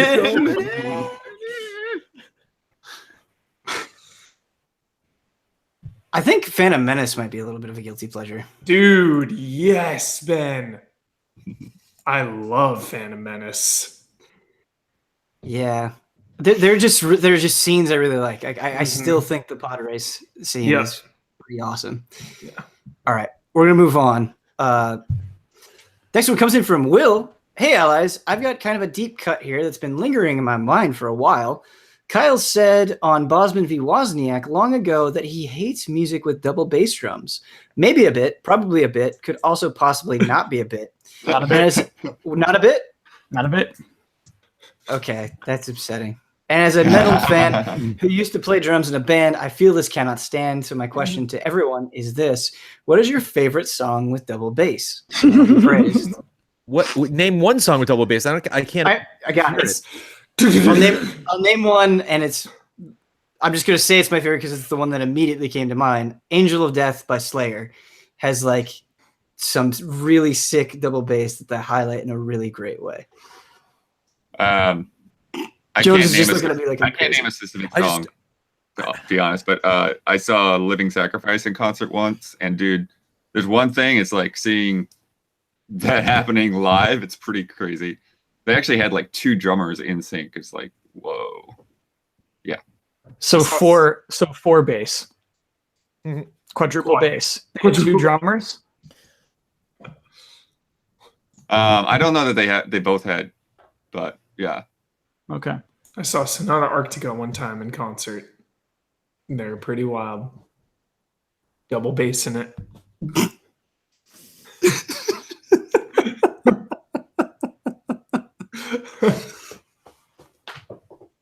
What's a double bass song you hate, Kyle? Like, what's an example? Yeah, what? I Did did Van hate the sound of Halen it. do Jones. that? No, it's mostly like metal. It's like any metal song just starts with. Right. Well, when I think of that, I think of the beginning of Hot for Teacher. You know, they try to make it sound like a motorcycle. Yeah. I love that. That's awesome. Hot for Teacher's great. Hot for Teacher, man. Oh, Van Halen. I like that song too. Oh no! I'm out. What's wrong with you? I quit. You quit? You quit because you like Hot for I quit. Remember when Inception But, came out and it was just nothing but wow. Yeah. Wow. Yeah. Yeah, I'm not too familiar with double bass. Is any Black Sabbath or Ozzy Osbourne song? I'm sure. Then, Dude. Yeah. then I have to disagree with you, Kyle. All right. Yeah. How can you just hate double bass as a concept? Just because I like that sound, man. I just like. It's just a noise to you, Kyle, Yeah. right? Yeah. I get it. Now I want to do like a double bass bet. Yeah. Top. Music report. Why are there 2 Damianis, by the way? It's really I was waiting for you to notice how this happened. Chrome crashed on me, and I had to restart it. It looks But like the other Damiani doesn't know why either. He's trying to. This is figure it basically out. like when you're playing an online game and someone DC'd, you're still waiting for they got the symbol above their head. You're still waiting for them to DC right here. There we That's go. what's going on right here. Freaking double bass, double Damiani. There you go. What Kyle was doesn't like that sound either. He doesn't like double dominant sound. No. Next question comes in from a pack of puppies. What's the one game or special moment from your childhood that made you say, I love video games. I want to make this my career. I want to play video games forever. Resident Evil Spencer Mansion. That was concise. You know what's weird? For me, it wasn't video games. It was Electronic Gaming Monthly, the magazine. Just seeing smart people write about games in a funny way. That was like, man, video games are cool. So I don't know why I decided I wanted to be a game designer as opposed to a writer. But yeah, in high school, I was like, I'm going to be a game designer. And then it just flipped like senior year, flopped on it. Dude, Kyle, I'm glad you said that. Like, magazines for sure inspired me so much. I subscribed to legitimately, when I was a kid, like, I got 7 gaming magazines every month, like, sent in the mail. I subscribed to so many. I completely agree with you. I remember reading or seeing pictures in PSM of E3, and it was like my introduction to what E3 was. And they would have like giant, like Crash Bandicoot and Lara Croft, and you would see like rows of people playing games that weren't out yet. And I was like, whatever it takes, I have to go there. I can't believe that this exists. Like, check out a picture of the original Deus Ex at E3. It's wild. Is it? Yeah. I've seen pictures of like they were promoting Tony Hawk's Pro Skater, and they had like a half pipe set up and Awesome. E3. Yeah. I remember like looking at like colleges for game design. Like there was DigiPen, and I was like, man, I'm gonna apply to DigiPen. And like there wasn't like a lot of programs out there actually. No. I was kind of dissuaded. I think I still got like a booklet or something from DigiPen. But I was kind of dissuaded by my guidance counselor because DigiPen was so new that they weren't even like properly accredited yet. Yeah. They're like, no, you should go to like a real university or whatever. So, but neither one of those things really happened. So they led us astray. So to answer the question, I never once in my life sat down and said, I want to talk about video games for my career. Just right. happened. I don't think I did either in a way. Like, I mean, once I started doing it, then it was like, yeah, I'm not going to go back. Right. Like I got to find a way to make this keep happening, but Tasted the sweet, sweet nectar. Mm-hmm. Mine is a 4-way tie between Halo Combat Evolved, Grand Theft Auto 3, SSX Tricky, and the Resident Evil remake. Those are all the first games that I started to make videos out of. Made little trailers for those. Hashtag respect the greats. Yeah. Tricky, that's you really hold that in high regard, Jones. Tricky was the first SSX was the first PS2 game that I saw that I was like, ooh, here we go. Look at the trails behind the board. I was like, they have little indentations to them. It's not just two lines following that board. You can actually see the slope of where the board, cut in through the snow. Mm-hmm. And just the music. I was like, oh, I want to cut with this great music. I remember it was kindergarten or first grade, and this was the most influential period of my life because I had this babysitter, and I went over to the babysitter's house and they had an NES, and he didn't care about it, but I thought it was the coolest thing, and so he booted it up for me. And I remember playing Mega Man 2 and just being so amazed. I sucked at it. I had not played games before. I couldn't even get past one stage, but I remember being so impressed that here was this entire world that I could play in. And I was obsessed with games from that point on. And then I remember renting a PlayStation, getting Mega Man X4 and Parappa the Rapper. And I think those were the 2 games that I rented with my PlayStation. And both of them, I was absolutely in love with. I just thought Parappa was so creative and Mega Man X4 was just cool. I was in. I've been as aggressively chasing after video games since that point. Oh. Mega Man.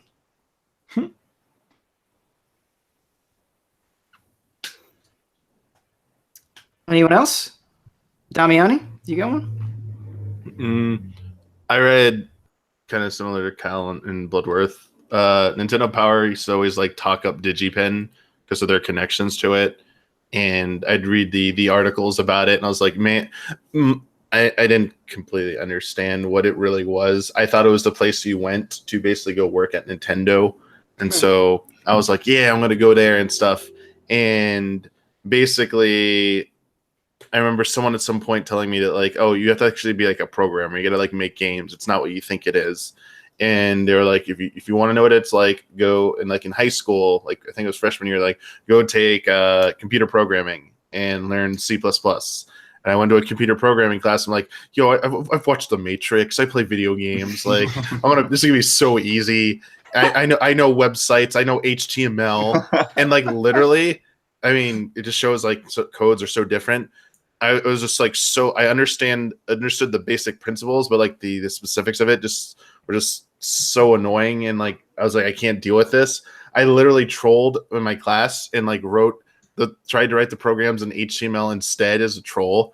And my teacher's like, yeah, we're starting a web design class next semester. You might want to enroll in that because seems like you're not really into programming, more in web stuff. I'm like, I'm not doing computer programming. I've learned my lesson. I'm not doing. Thankfully, it was more of an exploratory class. You weren't graded on actually coding stuff.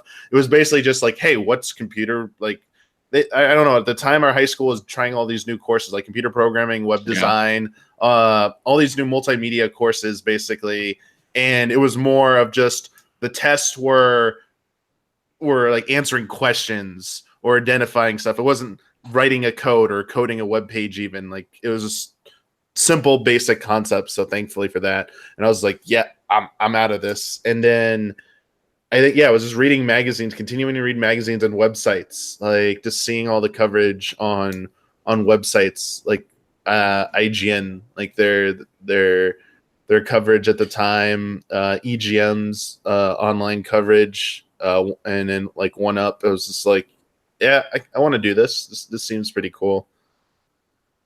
You want to know one of the ridiculous things that I did without having the perspective on the software tools and stuff that were out there?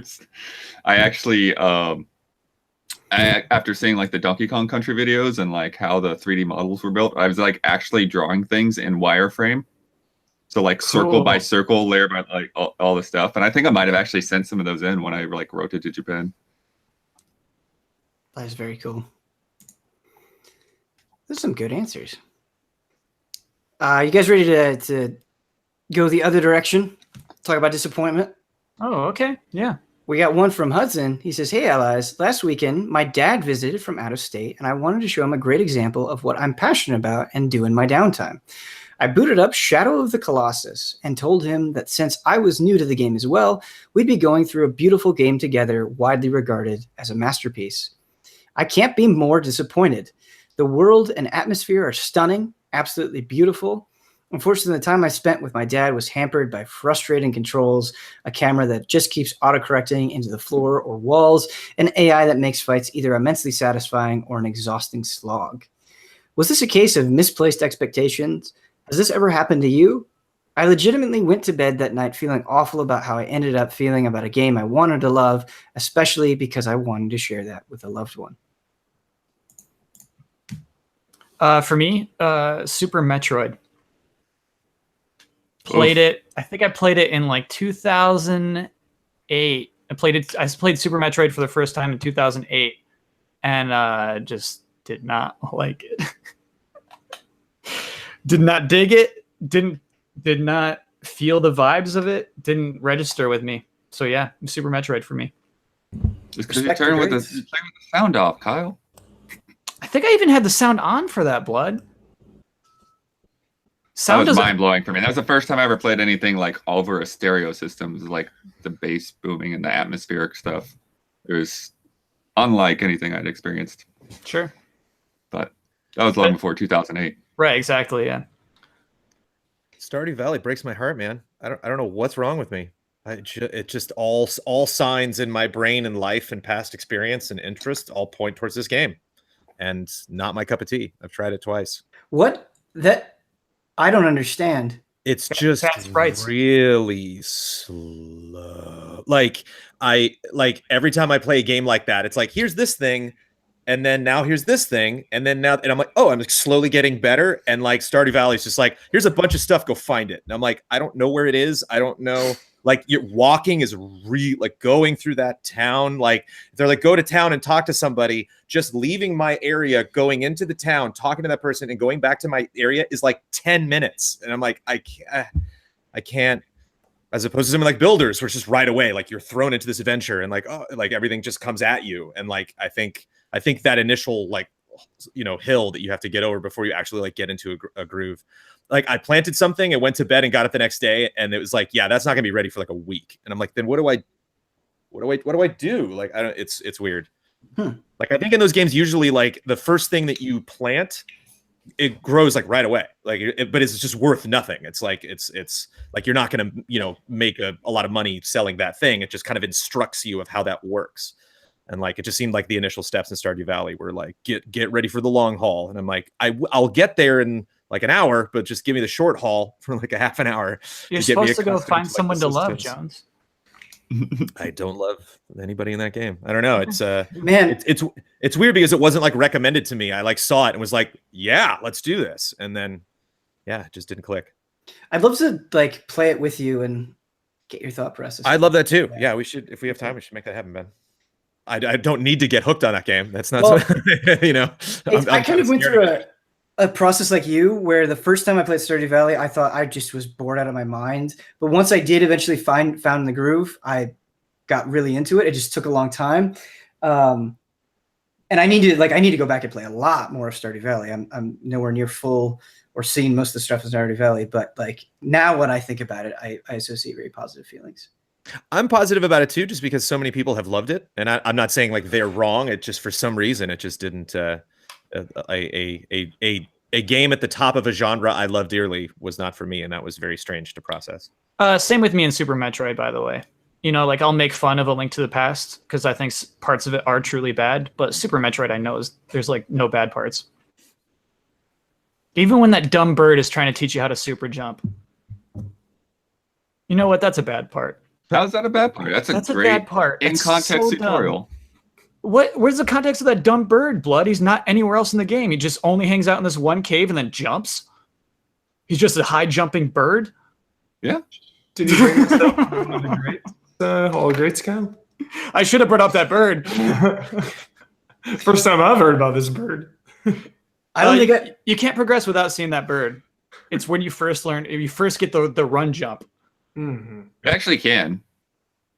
Oh, sure. I mean, yeah. There's lots of ways. Like that's the thing. Both the birds and the Edacoons that teach you wall jumping, like they teach you those things, but you don't need them to teach you. Like you have those abilities, you just don't know about them until you see something do it. Right.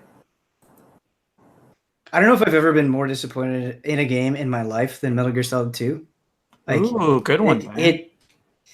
It seriously messed with my head for a long time, and it's because of that amazing trailer. And I remember buying or somehow getting a hand on Zone of the Enders and the Metal Gear Solid 2 demo, and I still think that is one of the greatest demos.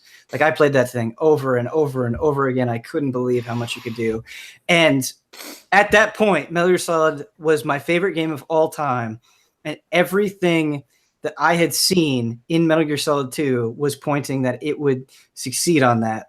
And then I remember finishing Metal Gear Solid 2 and thinking, where's this personal story? Like, what's going on with Snake? Where is Meryl? What are they even talking about? And it was just a completely different type of game, whereas I thought Metal Gear Solid was very personal, and the story of a killer who was trying to deal with his own emotions and his brother, like it just wasn't that. It wasn't that kind of storytelling, but that's what I wanted. That's what I needed. And I hated that game for a long time until I could finally appreciate it for what it was. And Resident Evil 6. I'm still amazed when people defend Resident Evil 6. Didn't want to go there.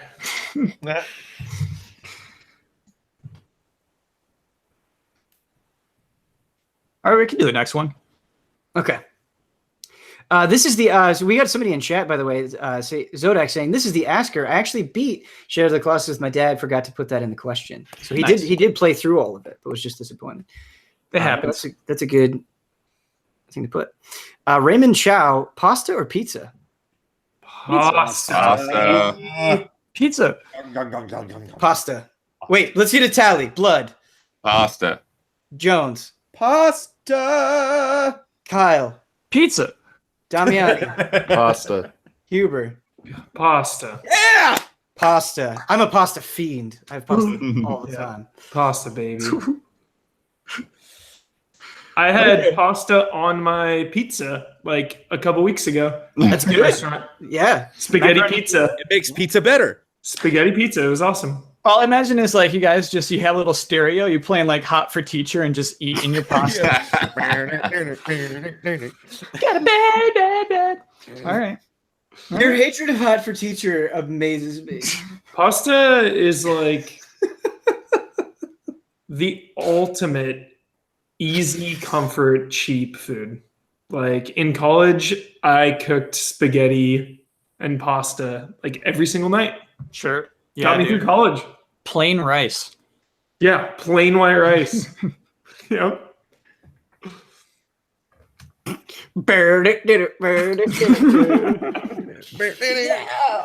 Oh yeah! Come on. I got it bad. I think there's, as you get older, you really start to value different things that you valued in your youth. And when I find something that Kyle really doesn't like, I just thank you for this. Let me put that in my drawer over here. Okay. So bad.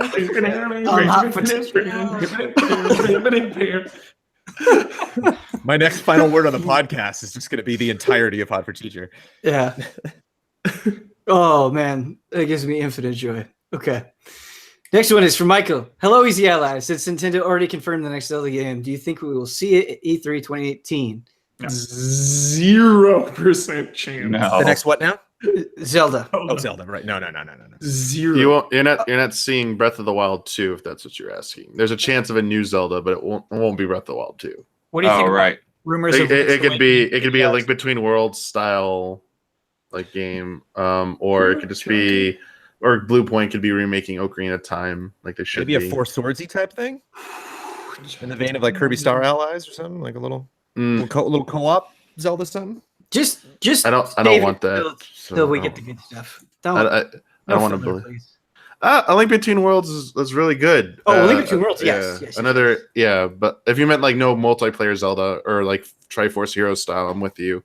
I know some people like Triforce Heroes, but I was like, nope. Please don't do that to Zelda. Will Zelda be on mobile phones in 2018? No, it'll probably be a future one at some point. But you already know they haven't even done Animal Crossing yet, and they announced Mario Kart, so no, absolutely 0% chance. They have done Animal Crossing. Not Animal Crossing. I meant Mario Kart. Sorry, it's the only one. Mario Kart Grand Tour, whatever it's called. And that's due out by the end of the fiscal year. Sorry, that was the one I was forgetting. Sure. Next question comes in from Tony. He says, "Hey guys, I'm about to buy a new car. I'm getting a red Prius Prime, and I'm going to name it Optimus, unless all of you have better ideas. What do you guys drive? Does it have a nickname? Was there a reason you chose it? Thanks for throwing a fantastic concert. I hope you all have a good weekend." Hot Rodimus is better than Optimus. There's context. In the movie, Optimus gives the Allspark to Hot Rod, and he becomes Hot Rodimus. Which movie? This is the Transformers animated movie. Okay. I don't think isn't it just Rodimus? Might be Rodimus Prime. Yeah. Might be Rodimus Prime. Let me check on that. You guys can talk about your car nicknames in the meantime. I don't have a nickname for my car. I don't have a nickname for my car. Yeah. Even when you had a race car, you didn't give it a name, dude? No. No name. He let the results speak for themselves. Yeah. That's not right. It was just my Do you have a nickname for your car? Like every car I owned, yeah. So Carmen, first one, obvious, lame. Alexandria, because it's a strong name, pretty cool. Was that Final Fantasy IX inspired? Yeah, maybe, but it's still a woman's name, you know. Yeah, right. You're right. Like Alexander is a strong name, strong man's name, but you add a little Ria at the end. It's like that's a nice strong name. Current cars is Bovina. So I just I think that's your best one. Yeah, gone on to making new words up. Yeah, Bovina. Wow. Have you ever referred to like, hey, let's take a drive in Bovina to like a friend or anything, or is that just a personal? That's how most dates begin. Hey, let's take a trip in Bovina. And it ends right there. Bloodworth, you were right. It's Rodimus Prime. Listening to some hot for teacher in your Bovina. So you can say like, hey, you want to hop into Rodimus? I think Rodimus is a good name for your car. I think it's better than Optimus. Oh boy. I drive minivans because I have long legs, and and currently I have a Toyota Sienna, and it's silver. What's the nickname? Silver. Yeah, I don't have one. I don't think any of us have like cool cars, right? No. I had a cool car 10 years ago. It's not cool anymore. Brandon's is pretty cool still. What is it? It's a Infinity FX35. It's a crossover. So it doesn't know what it wants to be. It's not cool like a little small car, and it's not cool like a big car. It's just like a big small car. But it's old. I drive a Toyota Corolla. Dependable. It's very dependable. I'm sure maintenance on that Why is you said way that, less, way cheaper than maintenance on my car. Well, now I feel dumb for not thinking about a name for my car. You got time. You have time. Don't rush it. That's what I would recommend. Don't Why rush just it. name the car? Like, why stop there? Why not name your computer monitor? Or you spend more time with that probably than your car. I never risk my life within my computer. Like I feel like a. Are you sure about that? Yeah. You're risking your life right now, buddy. I definitely feel a connection with the car. You spend a lot of time with it, and you go through a lot together. Do you feel like naming it makes you want to take better care of it? Yeah. You're putting your life in the hands of this thing. Yeah. Okay. Next one comes in from Alex. He says, "Hi, allies. Ben recently mentioned that he was ready to send his 3DS off and had his eulogy ready.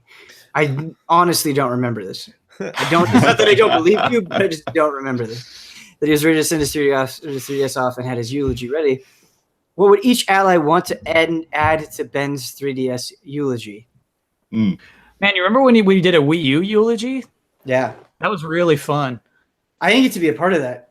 It'd be fun to do that. Just request a Super Mario 3D Land shout out. In the eulogy? Mm-hmm.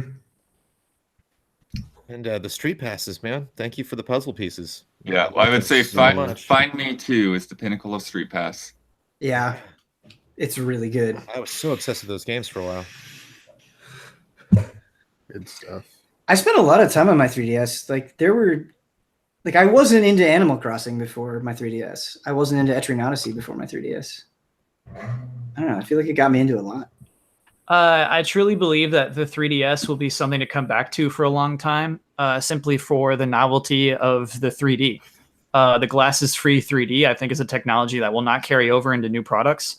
And so I think it'll be worth checking out many times in the future just for that weird little cute thing. Check it out. I feel like we don't say it in the same way that we mentioned like the DS or the GBA, but the 3DS was really a beast of a system. Like you look at the 7 years of life that thing had, there were some incredible games that came out. In the I respect trenches. In the trenches. Getting it done. 3DS. Front lines. Next one comes in from Caesar. Continuing a theme here. Hello, allies. Same text as last month, just a different system. I want to build a gaming music library, and I'm counting on your wise input. I'll be using the following months to gather your favorite video game scores from all time. Since we're dealing with over 30 years of gaming history, we'll be focusing on a different console each month, but don't just think exclusives. Multi-platform games count. Also, this is not a debate. We don't want to narrow down. We want to expand. If 5 games pop to mind, don't choose. Just mention all of them. Be risky. Be wild. This month, the Xbox 360. What are your favorite soundtracks of that system? BioShock. I really The enjoyed entire Mass Effect trilogy. Yeah. I really like the Dead Rising 2 soundtrack. Red Dead Redemption. Mhm. Yes. Assassin's Creed 2. Yep. Geometry Wars. That's a good one. That's a good one. Oh, it's Super Meat licensed, Boy! but Fallout 3, man. Yeah. Yeah.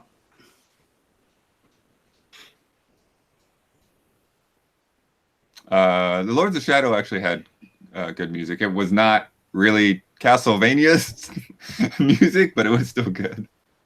I remember I managed to steal a tank in Halo 3 that you could, but I don't think the level was designed in a way that they expected you to or something. I felt like very lucky that it happened. I think it was like the third time I played through the level where I managed to take out the guy that was piloting the tank without destroying it. And so I jumped in the tank, and that was the first time they played the Halo theme in that game. And I was extremely happy just walking up, blowing stuff up. Like I love when people save. I love that you don't hear the Star Wars theme until Luke jumps off the diving board and Return of the Jedi. I love when they save the theme for when it really matters. Indestructible from Street Fighter 4. Yeah. Dragon's Dogma. Somebody in the YouTube chat mentioned Oblivion as well. The opening of Oblivion. Yep. Patrick Stewart in that soundtrack, like peanut butter and chocolate. And the final days of my life. Oh yeah, Witcher 2 came out on 360. Yeah. There's a freaking good soundtrack for you. I think that's kind of the thing that's hard about the 360 is it's so wide. Like every game. Like Dark Souls on there. Mhm. Just sick soundtrack. Metal Gear Rising. Metal Gear Rising. Yes. Bayonetta. Yes. Along those lines.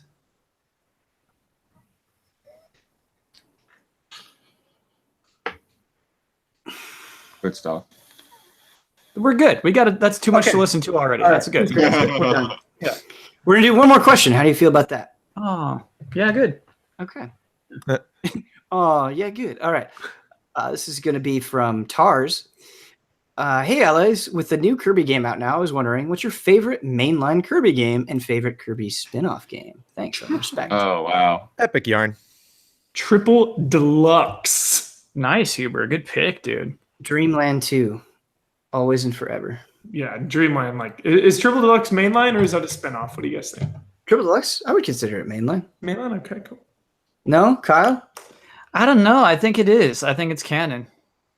I mean, there is no Kirby canon really, but yeah, I think you could call that mainline. What was the one on Game Boy? Regular Game Boy. There were Original many. is Dreamland, but Dreamland. Okay. Kirby's Dreamland.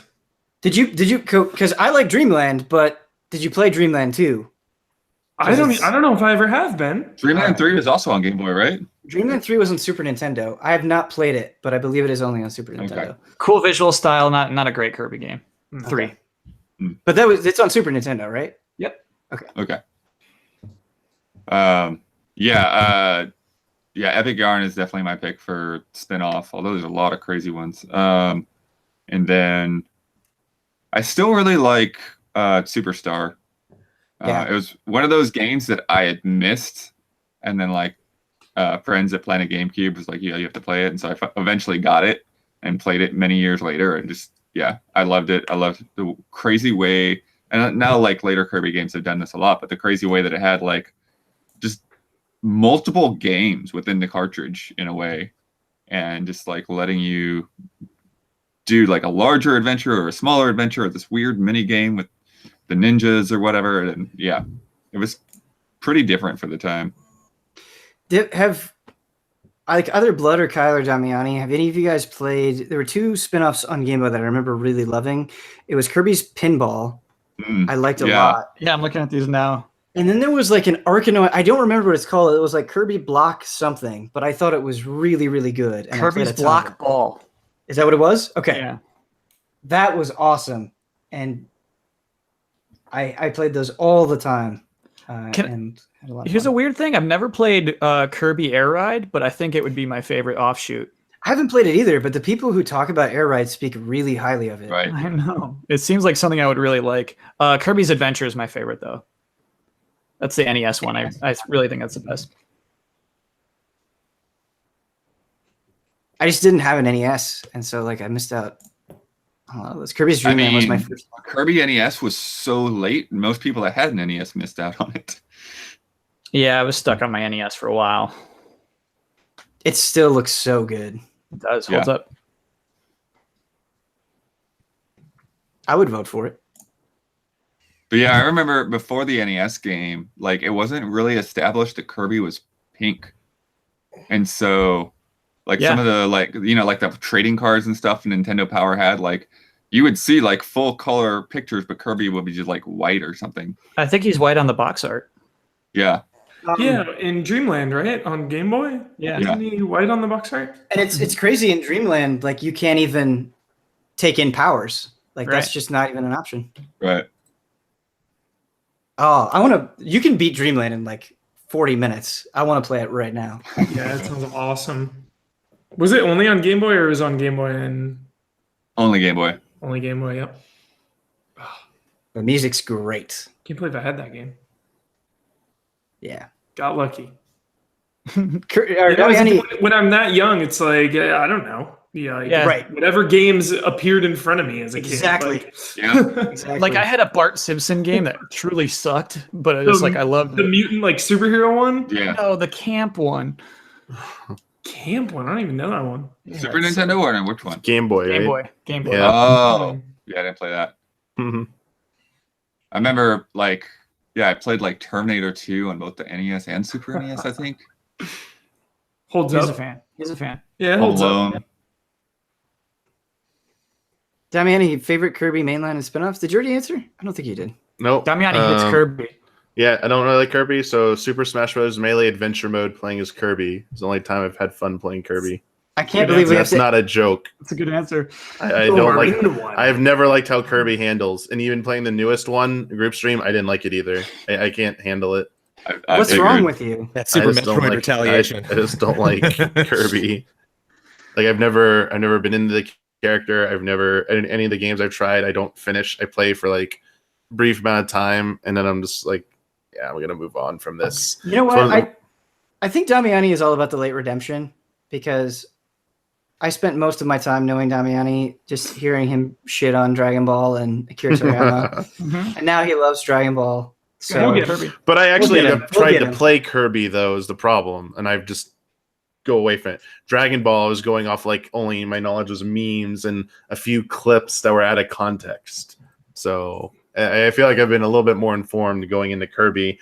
I've just never liked how how Kirby handles in the game. I know it's intentional, and that's why some people like the game. It just frustrates me to no end. Yeah, the funny thing about Kirby, in a way, like we group it in as platformers, but it really isn't. It's like not about jumping on platforms. You know, it's like I don't know if we have time for this. like you can float infinitely and like pass over a lot of stages and stuff that way. Like, So what is it? You think it's a puzzle game, Blood? Please no. Please. It's just kind of like a side-scrolling adventure game in a way. I don't know.